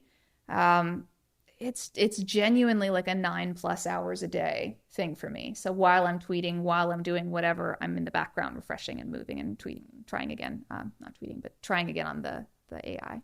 And is photography what you are currently most interested in experimenting with? I feel like you've mentioned photography a lot. Yeah. I don't know if that was just an example or if it's what you're currently most interested in. It's what I'm digging into right now because it's new. I've done a lot with sort of painterly textures. I've done a lot with 3D, but not photography until recently. However, one thing that I'm enjoying a lot is, again, mixing photography with the other styles. Yeah. So I've got this one style that's it makes a blank sort of canvas and then sort of half paints in, with a palette knife, these thick sort of strokes to make the figures. And then there's these collaged kind of 3D details on it. That's a style that I've been refining for a while, and I've actually made a model out of. So I'm combining that with photography now to get kind of some photorealism in it, through in painting mostly. So it's a mix of everything. And then once I get enough pieces that I love with that, I'm going to train a model just on that so that that's what it outputs all the time. So the more you kind of play with it and discover new things, the more models you can train that just make that, which is really, really fun. Yeah. Photography though, right now is post photography is what they're referring to it as. Blake Wood is a post photographer with AI that I think coined the term. And that's something that it seems like museums and galleries are particularly interested in, as opposed to painterly style AI. They really like post photography. So kind of leaning into that for a little while. Interesting. And are there, I doubt there are massive online groups, but are there basically forums or Discord chats and stuff you go in where different people will share kind of their tips and tricks for getting better at post photography or any of these particular things? Yeah, there's a few. MAIF is one that I belong to, MAIF, really cool collective of AI artists. And then AIAA is another. I hope I did that right. I just joined. It's DVK, the artist, and then a bunch of other AI artists from the Twitter community and Instagram community that are kind of banding together to make these little collectives and not only share tips and tricks, but also arrange physical exhibitions. DVK's just put one on in Rome for AI artists, and it's cool. It's this very collaborative, nobody's asking for anything, nobody's gatekeeping anything. It's helpful. We help each other. And how much would you say the intersection is of AI artists and NFT artists? I feel like I haven't pretty seen heavy. that many, but I haven't also spent that much time personally digging in. Like, I know NFTs have their own negative connotations for different reasons, and AI art does. Are most artists who are making AI art kind of just like technologically curious enough that they're also interested in NFTs?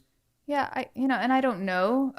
I know that my circles that I'm familiar with are pretty integrated into the NFT community. And I think it is because it's, again, the same sort of open source tech art crowd. Yeah. There's a lot of overlap.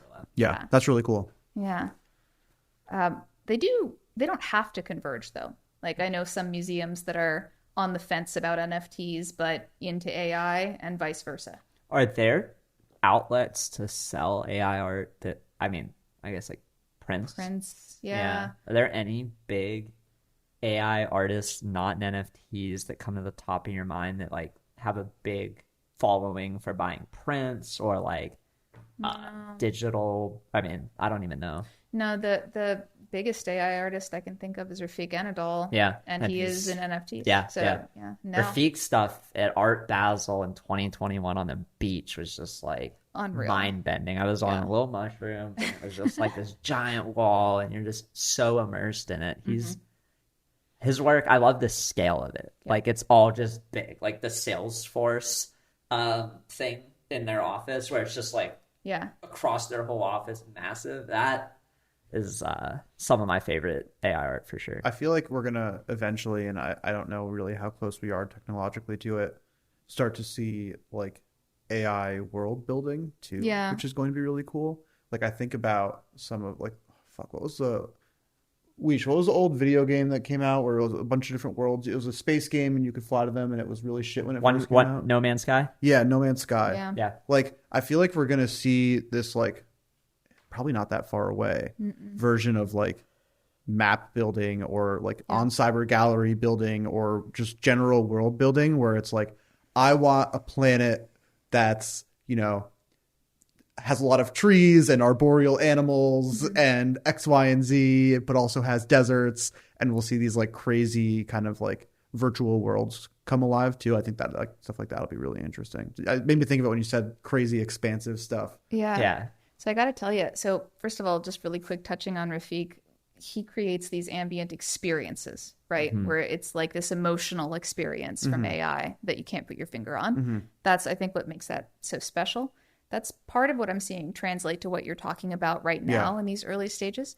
There's this person on Twitter, Cuddly Salmon, I think is the name, which is amazing. It's a great Twitter handle. Yeah. And so what she's done is ask ChatGPT to write a code to allow her to take what she makes from text to image prompting and stable diffusion and project it into a virtual reality environment that is like live updated all around her. And it worked. Whoa. Yeah, I found it. That's really cool. So I've seen that. And then I've also seen someone that's taken, again, text to image stable diffusion. Yeah, VR stuff with experiences and worlds. Yeah, it's crazy. Yeah, wow. I've seen someone else that's done that, but it's live updated in that you can type what you want for your environment and it'll live map it into like a video around you.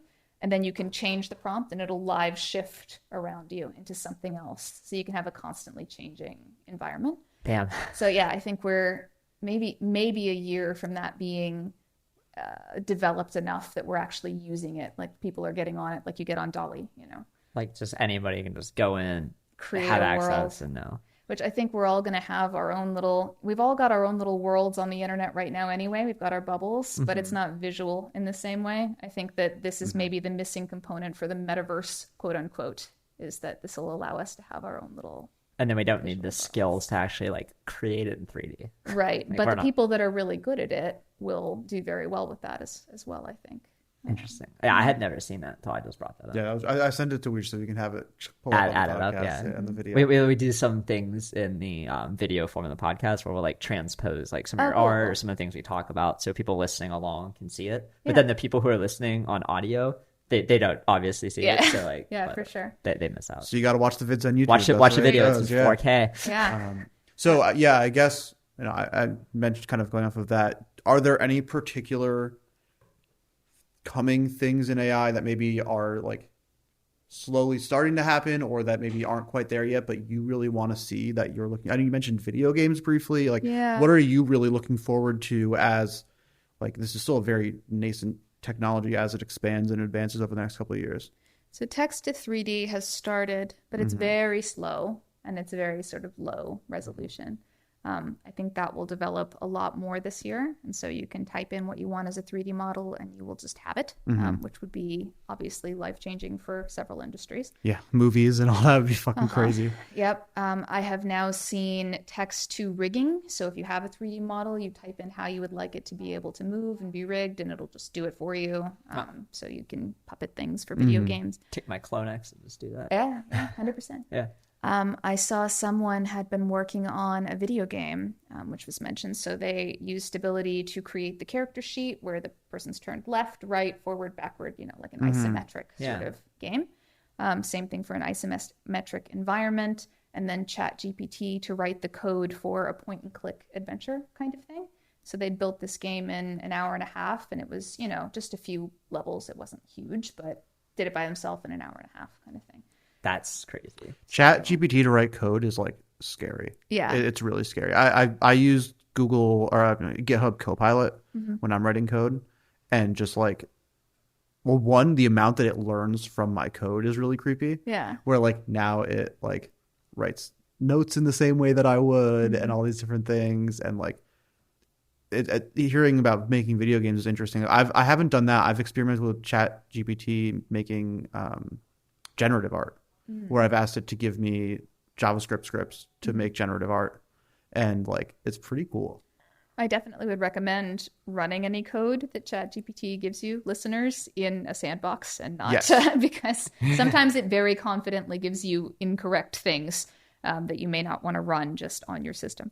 That's kind of a scary thing about ChatGPT, is that like it very confidently gives you an answer, and if you're not at least somewhat knowledgeable or privy to what the answer should be, you could have false confidence in that statement and just share it, and then like it kind of blows up in your face. Yeah, there's going to be some kinks and some bugs that need to be worked out over time, but every time someone uses it, it learns, right? Yeah. And so like I feel like what we're moving towards, again, it's like your own little worlds, but again, it's also it's not studios producing content. It's not mega corporations producing AAA video games that kind of suck and are unfinished.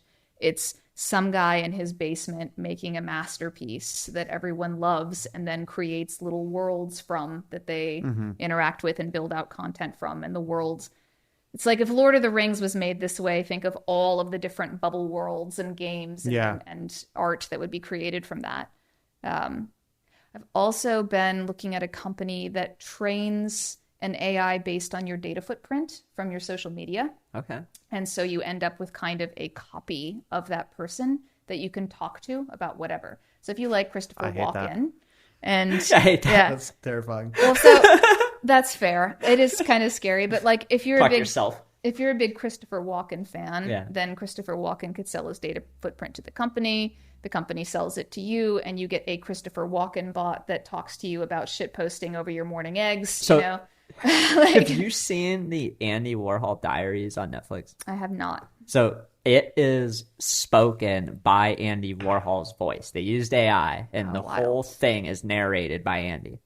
But obviously, he was dead. Yeah. And it's kind of ethical questions with that. Yeah, and I really liked it. Like I've suggested, I feel like a few times on this pod, but it is one of the coolest things. It's like this dude's clearly dead, but it's like he's reading his journal to you. Yeah. But he actually called this lady and read his thoughts to her, and she wrote down his journal, and now the AI is reading the journal that she wrote of his thoughts back to us as a viewer. See, now there, and I wasn't going to get into this, but that segued, there is a really ethically gray, interesting Black Mirror situation that comes from that, because there's also a company now that, and this I think was also a Black Mirror episode, but there's a company now that if you have a loved one with dementia or a loved one that's passed away but left diaries or social media, that they can train an AI for you especially if they're still alive, they can get their voice. This is her, but worse. Yeah. there was a Black Mirror episode about Yeah. And so it's like supposed to help in the grieving process that you have a piece of them to hold on to while you deal with that loss. But you could see that going other areas. Yeah, it's I mean, that could just be like you're never able to move on or accept that emotion, and it stunts your growth as a human for the rest of your life because you're holding on to something that isn't fucking real. Just praying that you could go back to that point in time when that real thing was there. Or developing it out to where it's very little like them anymore. It's its own thing, you know? Yeah. It's it's as the model grows over time, it like really isn't them after a long enough time. Or you can make the case that it still is them, and like that's what they would have grown you to could be surround like. yourself with your old friends and that girlfriend that you broke up with and wish you hadn't, and then just live in your own little world surrounded by who you wish you still had with you. You know? I'm good. Sounds like you're one step away from becoming a heroin addict at that point. Like, Jesus. Yeah. That's a dark. I feel like Black Mirror hits on a lot of dark shit, and it probably gives people too many good dark ideas. Like, it's like the genie's out of the bottle. You watch a few of those episodes, you're like, what the fuck? But then like that idea is there's some just person in Silicon Valley who's like, I could raise $1 billion for that. Yeah. It's like, Amazon might acquire my company if I start this. Like, Paul Graham's gonna love this. Yeah, like Peter Thiel will invest in this. Yeah. But yeah, that is kind of dark. On a lighter note, this is a question that I've just had in my mind for a while and I've never asked you. What is the significance of the flower emoji in your name? I don't know. You know, like it was pink to start pink. with, right? And I needed an emoji that I used a lot on Twitter that wasn't too affectionate. Like it's not a hug emoji or a heart, but it's not too distant, like just a smiley face. Yeah. And for some reason, the pink flower emoji stuck. So now it's everywhere. I use it everywhere. Because you mentioned earlier collaging the flowers, and I was like, yeah, going down a mental rabbit hole of, is it because of the pink flower? Or? Yeah, I wish I had a deeper answer for you. That's all it is. I mean, that's kind of how we use the salute emoji. It's like this, like kind of funny. I don't know. It's very like it's iconic now, right? Like I immediately think of that. Yeah, it's kind of interesting how like trying to brand an emoji or like tie a brand or person to an emoji is like a very real thing on social media. Oh, what's your emoji? Yeah. I hate that word too. The emoji? Idea of, brand, but, brand. but it's true. You know, it is. In that there are things that I've wanted to post and it's been like, that's not very on brand. And then I immediately like hate myself for having the thought. Like, oh God. Yeah, I'm the same way. Every once in a while I'll like want to tweet something serious and be like, I wouldn't tweet something serious. That's not my brand. Yeah. Isn't your bio now just the salute emoji? Like, you just nuked your whole bio. I nuked my entire bio. Doesn't even say anything in it. It's just one emoji. Oh goodness. Yeah. Succinct. Yeah, I feel like I go through different phases of my Twitter bio. For a while it was a Kevin Durant quote, and then it was like more serious, and then it was the salute emoji. I was like, I can't just have all these different ats of things in my bio. That's not who I am. It's not me. It's not me. Yeah. I want people to have no idea who the fuck I am when they click my link, and then my pinned tweet doesn't lead them to anything, and then they need to follow me for a month just to have a fucking idea about what I do. I know only the real ones. No, That's Andy. Meanwhile, I'm out here. I'm the exact opposite. I have like 7 different ads. Yeah. Just trying to get people's attention on things. It's funny though, because it does feel like for as much as we worry about staying quote unquote on brand, at the times when I've just been myself, whether that was serious or shit posting or whatever else, that seems to go over the best. Like that always does. It always does. I feel like, at least for me, as I've gained more followers or whatever, it's tougher to be myself. Like, I have to bite my tongue on a lot of things. I'm normally someone with probably too many spicy, not fully baked takes that I used to. Those go really well on Twitter, doesn't it? Sometimes, but then other times it's like this. I feel like crypto has changed a little bit over the last like 4 or 5 years. It's when I got into crypto, there's a bunch of people from the left and right, but everyone was like pretty super libertarian and just like, you go do your own fucking thing. It's decentralized. Like, we don't care. And I would say from 2020 to now, the space has gotten a lot more authoritarian and less libertarian, whether it's OpenSea fucking blacklist registries, or it's just communities policing people because they don't agree with a certain idea or thought. And like, I don't know. I hope it kind of swings back to the libertarian side, but I don't think it will. I feel like we're going like up and to the left. Whereas in the beginning, I would say we're like down and in the middle.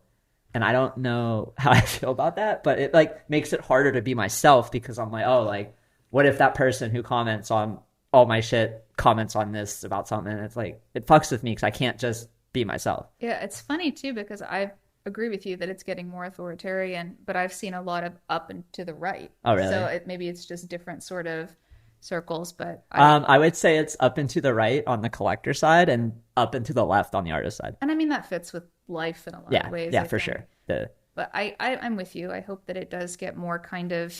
Cause I've never understood why people want to kind of separate into boxes, except that it's comfortable. Yeah. You know, if you're surrounding yourself with like-minded people, it's comfortable. But then I feel like if someone does something that I don't agree with and I cut them out of my life, then they're never going to have any influence from my thoughts. They're just going to surround themselves with more people of their thoughts and kind of radicalize further. And for me too. Right. And so I think I have a good example of this too. Yeah. I follow Andrew Tate on Twitter. Oh, do you? And I don't agree with anything he says. Okay. But like it's fascinating to follow him, right? Like he has a bunch of followers, there's a bunch of provocative shit. And it's like I follow him just to be exposed to what his millions of followers are being exposed to. So I have a framework for talking to these different people. And I've been called out for following him on Twitter from people. People are like, I can't fucking believe Deeze is following Andrew Tate. What a misogynist piece of shit. Yeah. And then I'm like, I follow him because I want to see what he says. Not that I agree with it, because I just want the different perspective because he's influencing so many people. Very similarly, like, you know, I didn't agree with a lot of Donald Trump said, but I still follow him because he's the fucking president of the United States. I want to see what he is telling people. And people like, I don't know, the policing of that stuff just rubs me the wrong way. Like they're not able to hold two different perspectives in their head without feeling a like raw primal emotion. Yeah. Like they can't just rationally be like, all right, like here's what they're saying. Maybe some men who don't have females in their life, who have been on the internet their whole life, like they fall into listening to this because like that's their only role model, and they see this fake persona online and think that that could be them. And like I empathize with those men even though I don't agree with what they do, and I just feel like more people need to have like an open mind. Yeah. It's like there's mixed feelings there because, you know, the people that feel strongly about it because they're the ones being affected by that rhetoric, right? Yeah. Like I've had a stalker, and it was a lonely, too much internet man. Yeah. And I empathize with him and I feel sorry for him. And he ruined my life, made me afraid of everything. Awful. So it's like hard to separate the strong emotions from that, from sort of the overview of like, we need to understand where these people are coming from. But we do need to understand where they're coming from. So like, I get that. Also, you know, having grown up on 4chan, like that's... You saw a lot of shit that you probably didn't want to see. Well, that's part of it, but also just like, those were my friends, you know, like that's... And they didn't know I was a girl. And so it's like, We're all anonymous. Those were my friends. And so, I don't know, you've got a good point there, but it's also, we've got to have empathy for the people that are affected by it too, 100%. because it's understandable that I would be, that any of us would be. No, You know? that was very, very well said. And Thanks. very good counterpoint. It was one of the more recent things that happened because he got arrested and then like got more attention because he got arrested and then people clicking his account. Oh, these following the fuck. Yeah. I thought I liked these. Yeah. No, that's ridiculous if they don't know any context. I definitely feel like in the like art and NFT space more so than the like DeFi crypto space, there is a lot. I feel like there's a lot more like unwritten rules of what people don't like and don't like people doing. Whereas I feel like the more traditional like crypto space is a lot more like everyone do their own thing, and like as long as you're not a scammer, we don't really care. And I think there are like pros and cons in both of those groups. Like I think that the NFT space probably is like slightly more like they care about morals, which is good and nice. But at the same time, like it can, I think, go overboard in a lot a lot of times, and like people get, because it's so emotionally driven, people are just so tightly kind of coupled to how they feel, and it just leads to kind of like getting very tribal to a certain extent. It's pretty amazing that we've been able to get along at all. Yeah. In terms of that, because if you think about it, it's like the NFT space is people that are economics focused, numbers focused, systems of government, systems of, that kind of thing. And then the art space is sort of culture and ideals and social improvement, and they mostly come from poverty. I mean, there's a starving artist meme for a reason, right? So it's two completely different sides of life in a lot of ways. And yet we've been able to come together into this movement that's changed the world in a lot of ways. And obviously we're in a bear market, but it's not like it's over. No. So it's a lot better than it was in the last bear market. Very true. Like God, that this was bear market, I've seen, and we've talked about this a little bit this week, but like we've seen a big shift, I think, toward caring about art. Like since Bored Ape Yugoland, or Other Side Land, I mean, came out until now, I would say the shift in focus from PFPs and collectibles to art has been like, feels like 100% more, or like doubled. It's definitely been huge. Have you noticed that as well? Like, yeah. Well, 4156 a long time ago had said that the market was going to diverge. That it was going to be PFPs and art diverging, and that the word NFT doesn't really encapsulate correctly. But we've seen galleries, museums, festivals, Basel, etc., start showing the art side of things. Yeah. And I think that's helped the economic sort of focused people understand a little more as the PFP side has sort of plummeted in the bear market. So hopefully that cultural thing still stays when we come back into a bull. That art is valuable. Every for a day lot of I reasons. see great art being created and minted. Yeah. And like not even once a week I see a PFP project sell out. Yeah. Yeah. Like that makes me happy. I found myself have been focusing more on art, which means I trade less, but there That's has probably nice too. been as it is. It's tough because like I bought art from my trading profit. So if I don't trade, I don't have profits to buy art.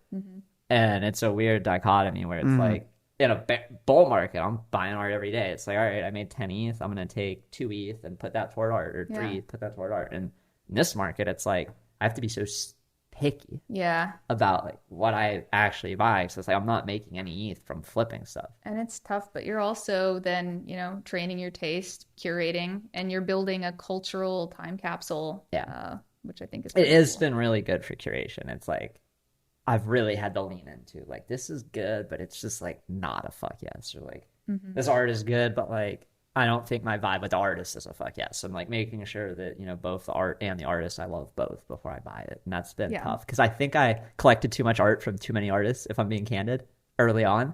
And it fucked me up because I'm like, oh my God, I got 200 plus unique artists that I now need to communicate with. And I feel like I need to promote and do all this stuff. And it's like, I should have just like been really intentful about each and every piece, because then I would have like the artist roster, but instead I just like collected so much, and now I'm like going back and looking through everything and trying to figure out like who am I doubling down on, like who has changed a bit since I first bought it. And I just wish I was more curated to start, because it kind of created a problem for me. That's pretty amazing though, that we're thinking how I have to communicate with these people. I have to promote these people. I have to help these people. I mean, it's on you as the collector. Like we've talked about this a couple of times this week, but it's like, I feel like as a bigger person in the space or whatever, like with followers and whatnot, I have a duty to these artists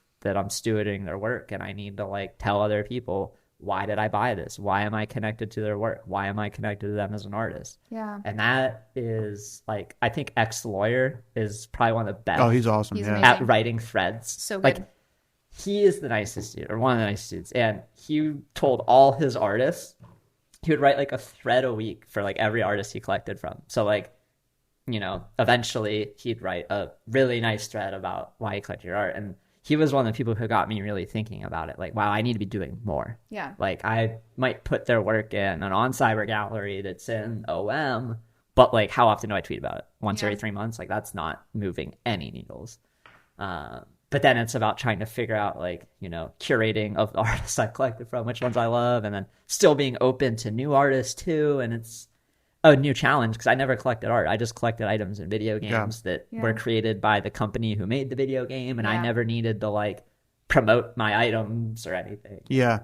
And I think part of it too is like, and this is also something I'm also very much so learning, like very live, is like you have all of these artists who are still alive and making art, which is like somewhat new compared to a lot of the traditional art space as far as what's like popular and you know, sells for large amounts. And like it just kind of feels unfair to them, like when they sell if you buy their art and then you're just like, all right, see ya, that's the end of it. Like they're still trying to create a lore and a story around their work and who they are and create a name for themselves. And so like it definitely doesn't help, in my opinion, to just have someone like buy something and then that's like the last you hear from them, because like obviously as an artist you don't need any one individual collector to like make your career or make you more successful, but like it doesn't hurt to have people who are on your side who are, you know, working with you and wanting to like see you succeed. And I think like I had a very real experience with that. We were talking about this yesterday. Part of like the group who purchased Mad Dog Jones's Replicator project, and like we just realized over time we haven't really done anything with this, and that's like super not fair to him because it's really fucking cool, and most people probably don't know about it. And like the most he can do is like tweet about it, but we're not listing it for sale. We're not selling the pieces that it's creating, and so like he has been put in a position where like it couldn't necessarily grow to the notoriety that it probably deserves. And so trying to figure out how we can kind of rectify that. And I think it's just much more of like a two-way street in a lot of ways. That's something I need to think about more. And it's tough because it's like, you know, I'm sure you know we have no time. You have less time than I do, and I have no time. And so it's like a position where, well, should I buy this piece because am I going to have time to give it the attention it deserves? And is that better or worse than not acquiring it at all, you know, kind of thing, and letting it, if no one is buying and I would like to buy it. Yeah. So that's kind of what I've been doing, is just buying and sort of, I'll do an own gallery at some point. I'll do it, you know, and then it hasn't happened in a while. So I'll have to give some thought to that because you're right. You know, absolutely. They deserve the attention. Well, you do give great attention to artists. Like we can pivot and talk about accelerated art a little bit because that was a very early experience I had with you back when it was more like crypto voxels based and there was like some founding NFTs. Yeah, and thanks for that, by the way. I mean, I gotta get on board with anything you're doing to promote artists. And I feel like what you've done with accelerated art is pretty under the radar maybe in the space. And you do give a lot of time and effort to specifically emerging artists trying to showcase their stuff, whether it is at the Scope Gallery in Miami, whether it is at the Elizabeth Street Gallery at NFT NYC. So like you definitely do give artists attention and time, and like don't be too hard on yourself with that. But like, do you want to talk a little bit about like accelerate art or how you got into accelerate art? Yeah. Okay. So basically, right a couple months after I'd come into the space, it was pretty early. This guy, Ben Roy, who was also a punk, messaged me and asked if I wanted to basically co-found this thing for emerging artists. And I didn't have as much going on back then. And it was like, yeah, of course, sure, yeah. Dove in. And so the initial idea was that we would create a Crypto Voxels gallery of artists' work once a month and do kind of like an interview with them on, I think at the time it was Clubhouse. Yeah. And then like a tour of the Crypto Voxel space, like a gallery opening, and talk about their work and try and help them sell it. And then in exchange, we would keep one piece of their choosing in a vault and not do anything with it. It's just sort of like a gallery that would grow over time. And it went really well for quite a while, and then things got busy, and then it kind of fell off. And so we decided to revamp the idea at the beginning of the year in 2022. And so what we ended up doing was inviting like 50, I think, people in. Deeze was one of them, to be kind of these founding members of this sort of revamp. And so it was bringing like builders and collectors and artists and community people, thought leaders, quote unquote. I know I hate that. You probably hate that too. All into the same kind of group, with the idea that any of them that had an idea for emerging artists that they wanted to do, we would have a network that would be able to sort of put behind that idea. Problem is that everyone is super busy. Everyone is really busy, and I had made a commitment not to ask money of anyone. So what we have done is do an exhibition, physical exhibition of emerging artists' work in New York during NFT NYC that was very successful. It was awesome. And that was by every member nominating an artist, so it was fair. And then we did the same thing at Basel, at Scope in Miami. And that was really, really special as well. Got to have a whole back room of this Scope exhibition. It was really cool. And that was through Super Chief. Would not have been able to do that without Super Chief. I fucking love Super Chief. But since then, we haven't really planned any other exhibitions yet. However, we finally have a treasury. We're finally a nonprofit. We finally can get donations that are tax deductible, and we're starting to build up some stuff there. So hopefully we'll be able to start doing exhibitions more frequently and finding the time to make this what it should be. But boy, it is a lot of time. It's tough. Yeah, I mean, I feel like you probably do have less time than me. It's one of those things where like I have it in my top 12 Discords, so I do see it at the top. Yeah. And it's like, if you're not in those top 12, it's like yeah, it's not in the scroll wheel. I Much need to go down. appreciated. Andy said yesterday he leaves Discords if he doesn't talk for a week. Yeah. He's just like, If I don't talk for a week, you don't need me anymore. I'm out. Yeah. Because it's just too much. it's one of those things where like, yeah, everyone's so busy, and like trying to decentralize anything and then still get people to act and participate is like a tough thing. It's like, especially now where everything has kind of blown up. It was a lot easier, I guess, like a year and a half ago with crypto voxels, because we had that same experience with Metaverse DAO back before we were Neon DAO. Yeah. We did our monthly thing. We did 4156, did a Rare Pepe, did a couple other things, and then like next thing you know, we haven't really done that much in Neon, so we like started Neon Build, which is, we got to bring in builders to use our assets. We just rent or give them all for free to the builders to do stuff with, because like nobody in the DAO had time to build anything, and it's so hard to like find the mix of incentivizing and exciting, but then like correctly repeating that narrative so people understand like what the hell you're actually trying to do, and it's super challenging. And I just think like what you've done is so I think it's so selfless in a way. Like, you've given so much to Accelerate Art, and I feel like more people need to hear about it, or like hear about the story of it. So like, just shout out to you, because the whole gallery at Elizabeth Street, I know that was super fucking tough because there was no tax nonprofit status at the time, and like a lot of people don't know about that shit. Like, you've given so much back to this community and emerging artists, and you're making my face hurt from smiling. I mean, I just need to give you your flowers. Like, we're looking at pink flowers, thinking about that stuff. It's just, I needed to say that.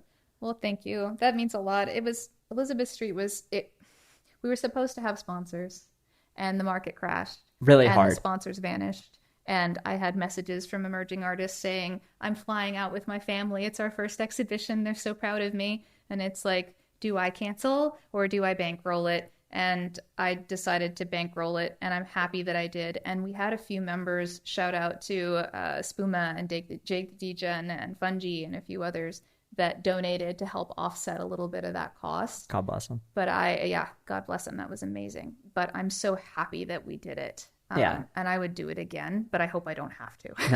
No, it's definitely one of those things where it was a great crowd. Like, I mean, everybody there was fucking happy and thrilled. And I really feel like a lot of people didn't hear about the story of how it came together. So I just want to like put that out there on the record. Thanks, in Deeze. Voice recording. Appreciate because that. like, I can't, I just feel like when people do stuff like that, like, it needs to get more attention. So thank you for being you and just being so selfless. And like the AI art contest, like, you're always not only having a contest, but you're teaching people. Like, there's a tutorial.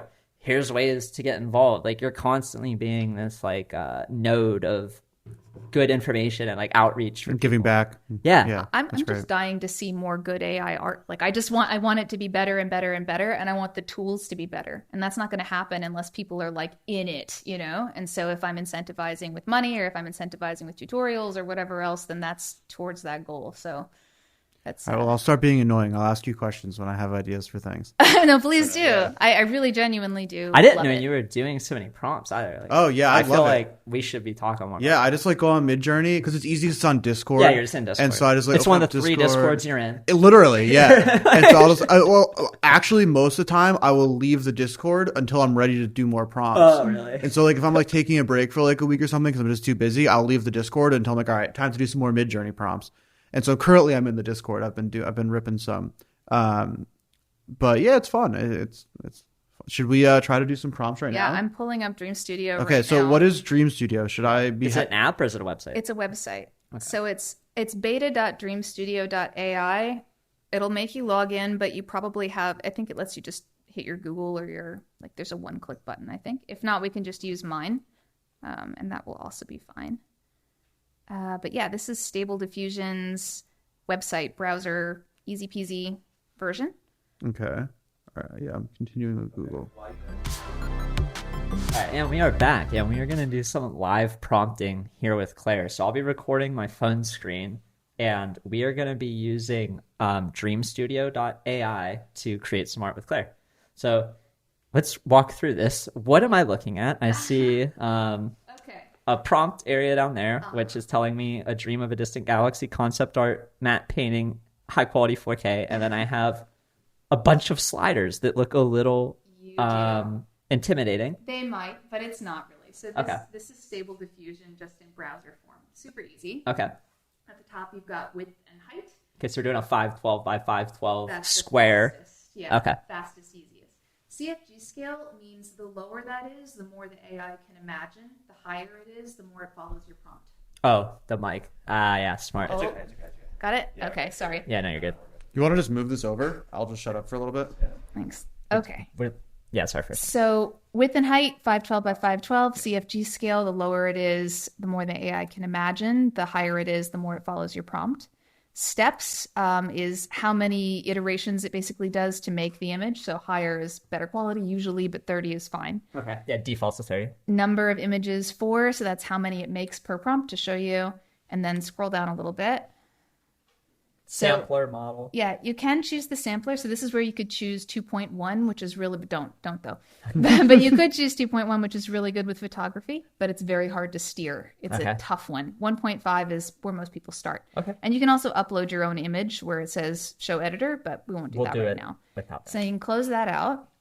And now you'll type in your prompt. So what I recommend, since talking to each model is different, for stability, I like to do the subject first. So A, whatever it is. Okay.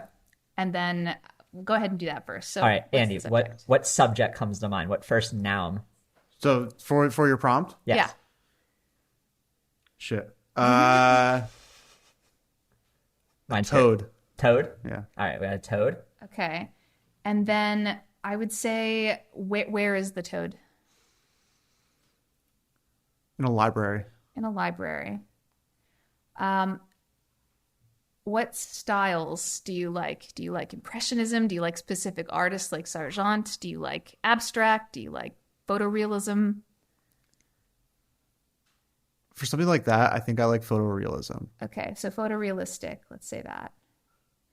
And then any more details about it? Like, do you what's the toad reading? Yeah, Like, I think the toad is like studying in a library. So he's like sitting at a table or something, taking notes Okay. And what does the comma signify to this? It tells it that's one idea to render. And it kind of does that before it moves on to the next one. Okay. So toad in a library, studying a book. Yeah. Studying a book. I'm gonna put reading Art of War. Okay. Is that I love okay? that. You can give that a shot. We'll see what it does. Okay. Comma. Comma. Okay. And whatever you put first is strongest. And as you go on, it's weaker. So now go to the very end. Now this is where it gets complicated. This is a negative prompt. So you're going to put the straight up and down slash sign. Like this one? Yeah, the absolute value looking? That's correct. Okay. And put a space. Now you want to type things that it's not. So it's not a painting. Okay. It's so I don't type not a painting. No, I just type painting. Okay. And then a comma. It's not animation. So put animation. It's not a drawing. illustration. So do not you an have like illustration. preset copy pastes of this basically? Your Some of spell them I book do, where you yeah. have like Some of them I do. Yeah. Now you put a colon. Okay, what's the colon signify? We're about to. I'll show you. Put the colon. Shit, I can't find the colon. Okay, And then a -1. Okay. So the whole prompt weighs 1. So when you put that divider and then the negative things you don't want, when you add the -1, it subtracts them from the prompt. It won't put any of that in. Okay, anything but if I else. put -2, nothing would happen because it's It just would. like Yeah, it would actually. It would double the effect. okay. So we're gonna do negative. So one. like -1. ultra negative, not like the painted? -69 is Yeah. way different. So let's just try that. So All right, dream. I like the dream button. yeah, That's very fast. it is very fast. Okay, that's 1, 2. Oh, And done. So let's see what we've got. So I kind of this guy is jumping out to me. yeah. The first and the third are So pretty what's great. the best way to do it? Download it? So or the hit the left is the download. So the down arrow is the download, and the right is edit. So you can make that your initial image by clicking that. Okay, and we could zoom in and see. Yeah. So you And can't really tell us the art of war. okay. Um, I like Not- his little fingers. not the highest fidelity, Not but you put it on. but we have It's 512 by 512 though. Yes. 30 steps. Dolly's 1024 by 1024 by default. so we have our starting base here. You do. And So- can you up that like after the fact? So basically like make it in 512 by 512 and then be like, okay, now make it 8K. Not with the exact same sort of look in this. You can export it to something else, a different program like Google Topaz, and upscale it. But up at the top, this image strength slider. So if you turn that down, it'll be less that image and imagine more. And if you turn it up, it'll remain closer to the image. Okay, so I could take the same one, redo the same prompt, but change Yeah. the strength. Yeah, so put the strength on like, let's say 43. I like the ones with 3s. Seems to work better on 3s. Okay. Right. Now run it again and see what happens. This should only bring I up can't wait to see what it looks like. image on this one, but you can set it to 4. No, it's set it to 4. Oh, it did. Variations. they're very similar. Yeah, because it's on 43. Okay. But if you And so it's like So 43%. it's like it's like a very Similar background. Mm-hmm. They're holding a book in a similar style. but all of their heads, some of their feet, and like the carpet. This guy looks almost like a duck. It does. Deeze, look don't like forget the a mic, duck. by the way. Yeah, this guy looks almost like a duck. Sorry. I'm like Yeah. leaning into I my know. phone to look at it. Mm-hmm. Okay, so We don't have the perfect AI creation set up yet for our podcast studio. all We're right. getting there. I think I just accidentally rugged myself. So what happens here? Have you done this before where like, You accidentally rug yourself. You just have to type the prompt in again. yeah, Did you just delete the prompt? yeah. Like somehow, I don't know what I did there, but Why don't you try a different one? all right, I'm going to do something that's like stream of consciousness. How do you feel about putting specific people? Like if I put like Vince McMahon, Yeah. you like can that. do Okay. So when you are making these things, do you tend to I don't even know how to spell his name. think about it previously and kind of come up with a goal of something you want? Or do you more start really generic and then adjust over time and kind of find what you're like falling into and what's interesting? It's sort of both, but I often will start with kind of a basic prompt, either from my book or a new one. But then it's like, okay, this isn't quite photorealistic enough. Okay, I wish that this had some 3D elements. I wish it was cuter. I wish it was. And then you just keep tweaking and tweaking and Yeah. tweaking. And that's, I haven't even talked about in painting, and I won't because it's advanced right now, but you can also in paint. This is what I have. Vince McMahon wrestling a hippopotamus. Is that how you spell hippopotamus? That is. Okay. Yeah, on a cloud. On a cloud. You need a style. Yeah, I was stuck on a style. I don't want photorealistic. What about I was thinking about like Dolly is too easy to say. Can I recommend Yes, one? yes. Okay. Delete the period at the end and put a comma. Okay, I think that was a comma. Oh, was Maybe it? it wasn't. Okay. Try Kawaii. That's Kawa. Kawa. Like is that like that? Yeah, and then a space, and then do pop surrealism. Yeah. Let's see what that does. And then do I want to do the absolute value and then do like photorealistic Yeah, that should be good. and something like that? Yeah. And then -1. Yeah, you got the colon, -1. Did you do the colon? Nope. Gotta get the colon. Shit. There's so many little syntax things. Yeah, it's waiting, prompt waiting. So the colon is after photorealistic before the variable. Correct. -1. Okay. Something like that. Yep, you got it. Let's see what it does. All right, let's see what our Vince McMahon looks like.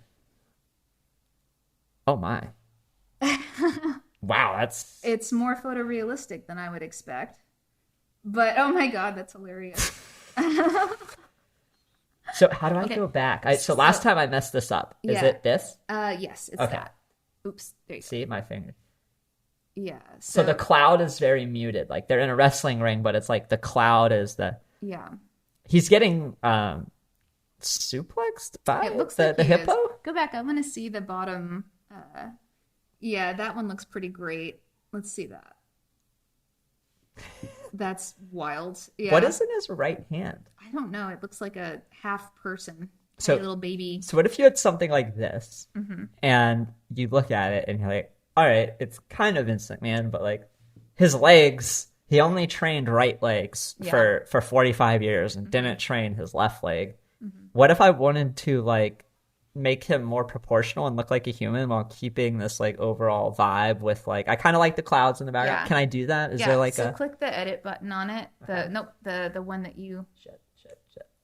You're good. Okay, This guy. that one. Yep. And then at the bottom, not in the negative prompting, but in the positive prompting.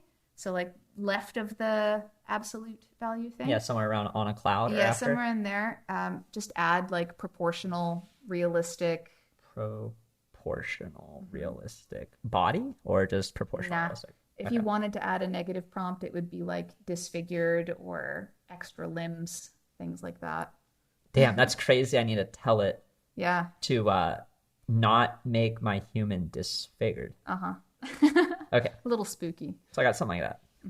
All right, let's give that a shot. You can also Do I want to change the strength of this? Yeah, turn it down to like let's say 20 33? 33. Okay. Yeah, let's do 30. We only do threes. Yeah, that's my thing for some reason, 30s. Do you multiples of threes or just threes? Just 3s. Yeah, just on the 3. And yeah, you could do -2, you could do +2. Okay, that's Okay, a little better. Kind of looks like he's kneeling now. Hit the gear on the far right side, Okay. and then turn the CFG scale up to like 12, and a number of images to 4. All right, give it another go one more time. I'm Down at always- the bottom, I'm always worried about There. messing up the. the little back button there. Yeah. Oh no, it messed my images. Yeah, weird. I feel like there's like something down. At the bottom, yeah. It's like Oh, it's the close at the top. There was like a little closed button thing at the top, I think. Yeah, that one. There, finally. Okay.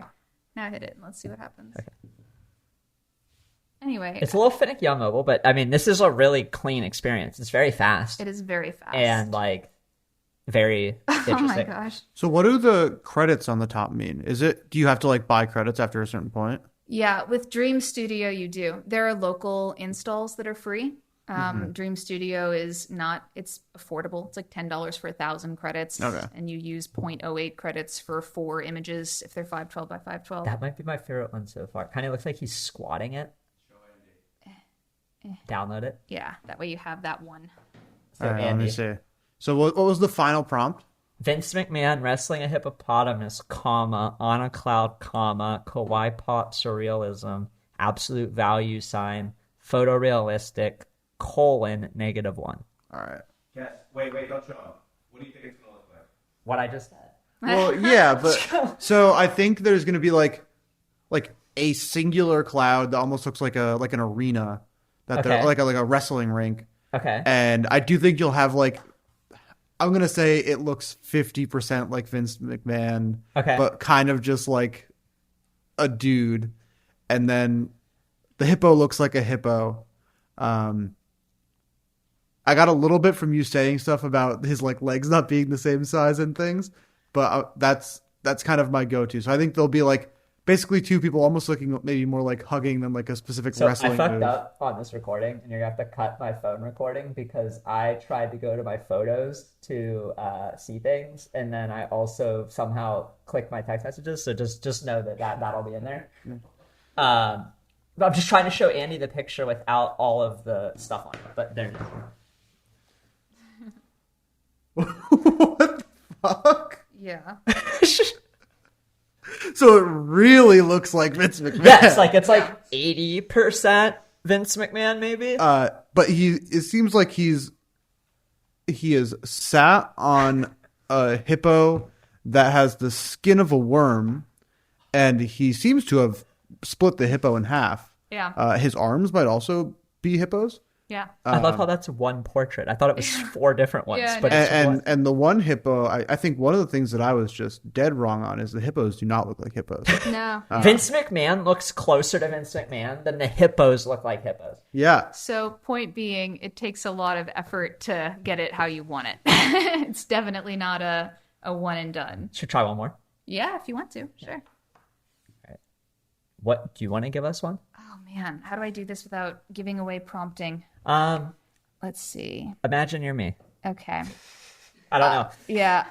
That's probably not the best way to describe it. Let's do we'll do high fashion, because I like fashion portraits. High fashion girls by John Singer Sargent, because I've mentioned him so much this time. You seem to be a big fan of Sargent. I am. I'm going to add luminism because I like it. That's a good word. Yeah, it's like a glowy painting style. So luminism, it corrected me. And everyone's going to hate this, but I'm going to add trending on CG Society because that is a 3D website. And so it will just make whatever I've typed 3D and coherent. So we will do that and see what we get. Oh, I think it still had McMahon as the base. Oh my That's god, gonna make look it at better. it. Yeah. It's beautiful. It had McMahon. Oh my goodness. It's Okay, so we should terrifying. copy this. Can I see that? Yeah. I'm gonna copy this and So then. this is fashionable. Yeah. So it took a Vince McMahon hippo and like.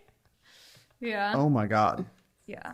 that's Horrifying. terrifying. High fashion Vince McMahon, but Yeah. not Vince McMahon anymore. Ideal. I love that.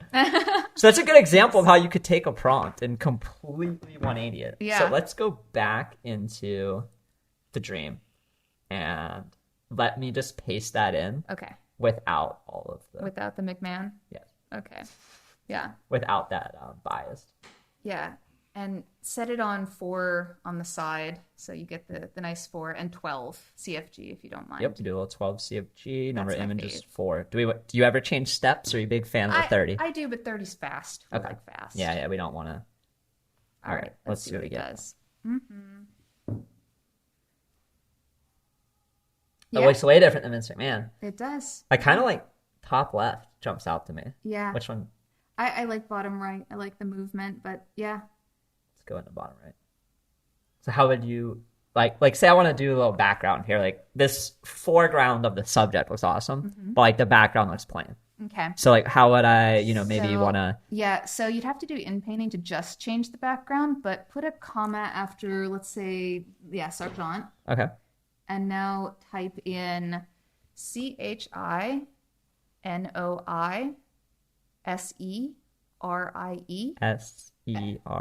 SERI. Yeah, and then wallpaper. Chino is Yeah, it's a style of silk wallpaper, painted wallpaper. your language. So like the prompting language is crazy. Okay, let's see. And this should, and I'm not sure what the I image probably is. misspelled it too. I think it was on. Oh, I kinda like 50%, this one. so- Yeah, that added a little bit. Let's do it with a little less. Wait, I'm gonna do this, Yeah, and then I'm turn it gonna down do to like 23. Yeah, sounds good. Boom. Okay, what do we have? Hopefully it'll do 4. Sometimes it only does 1 if you're going straight from an image. If it loads it all. Oh, there we go. Maybe? Oh wow, bottom left looks. There we go. Wow. Yeah, so now you've got some backgrounds going, right? And we still have a very similar subject. Like I like how she's now wearing a floral dress up there though, versus like this one's more of a. Yeah. And so if you wanted more control, you'd do. So this is where we're at, Andy.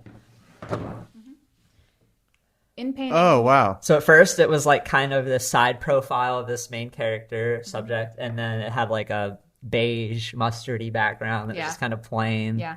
And The then we- wallpaper is really interesting. That looks cool.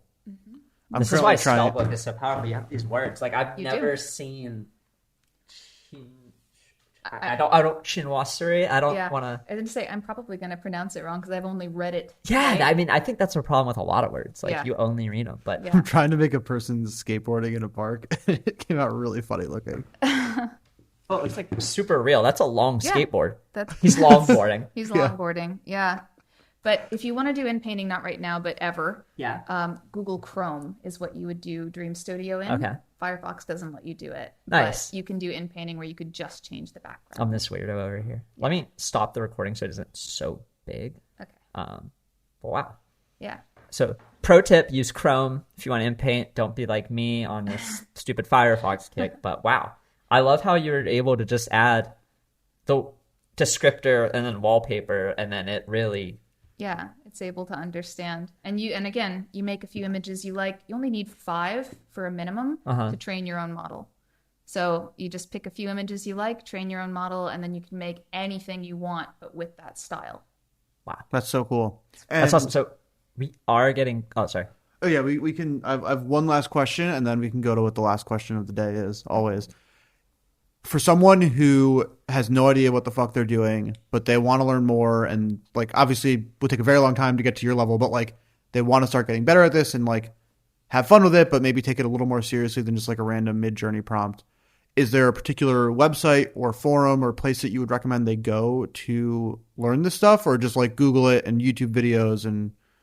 Yeah, I probably would actually recommend, there's a guy named Pharma Psychotic, so PH, Pharma Psychotic. If you Google Pharma Psychotic AI, then it'll bring up his website. He has a ton of resources on models that are available, tutorials that are available. It'll give you a really broad sense of what you can do and how to learn more about it. Awesome.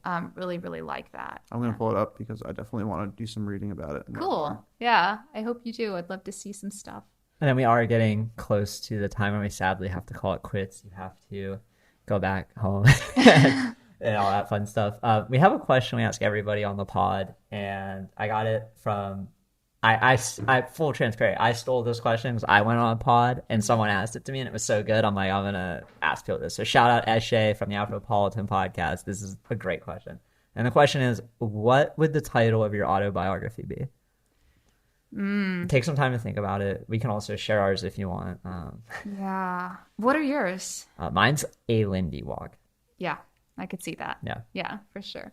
And mine is Fuck It We Ball. Nice. Yeah, that's appropriate. But too. we've had like 20 some episodes to like iron that out. But we decided these pretty early on. Yeah, and I feel good about it. I'm happy to stick to it. Yeah, I feel good saying it Yeah, too. I do sometimes feel like I need to explain mine because there could be a different like take on it. But for me, it's really more like just like kind of in for a penny, in for a pound.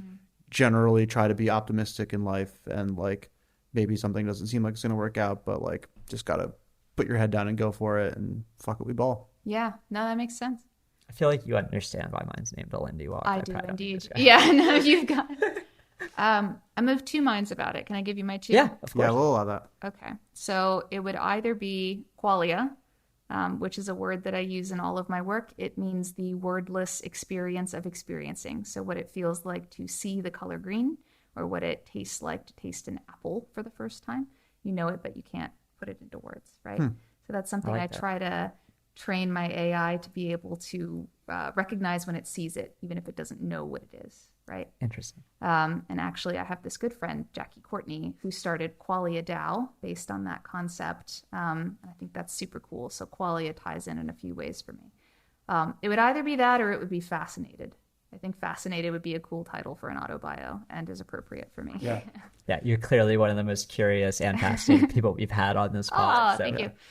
We had the idea. We've been trying to think about fun stuff to do for like our season 2 like podcasts, NFT collectors and stuff. And I think it was you yesterday who said it could be kind of fun to take everyone's AI prompts, or take everyone's answer to this question and try to do some like fun stuff with AI to like generate some weird NFTs of like their autobiography. Yeah, like I can see like basically it making an AI prompt that made books of each one, where it was like an autobiography about this type of person named this. And I feel like it'd be really fun to make that like a little mini NFT collection or something. That would be amazing, and you could do that very soon with very little effort. So, yeah. Wow. All right, yeah. Well, I'll keep learning. I'll do some more research. I'll get a little bit better. Maybe that can be something we do, and I'll ping you for some help when I need it. Ping me for some help when you need it. We'll be sliding in and be like, hey, we're trying to do some more AI art again. Remember And that thing I said? I'm about it. But yeah, thank you so much for coming on and doing this. I really appreciate you taking the time. And it's been really nice getting to know you in a setting that's not like an Uber from a dinner or something. And yeah, thank you for coming into the city and doing all this. I really appreciate it. Yeah. Thank you so much. Thanks so much for having me. I had a blast. Yeah. Yeah. And then, is there any thing you want to shout out toward the end or anything you're looking forward to for 2023? I mean, I know you shout out a collection and some other stuff, but yeah, I would just say every AI artist that is visionary and dedicated enough to work through the FUD and continue to innovate, I'm very proud of them and inspired by them, and I'm excited to come into 2024 with them after the amazing year this is going to be. Awesome. Well, thank you again so much, Claire. Yeah. Thanks. And until next time, I'm sure we'll have you back. All right, bye.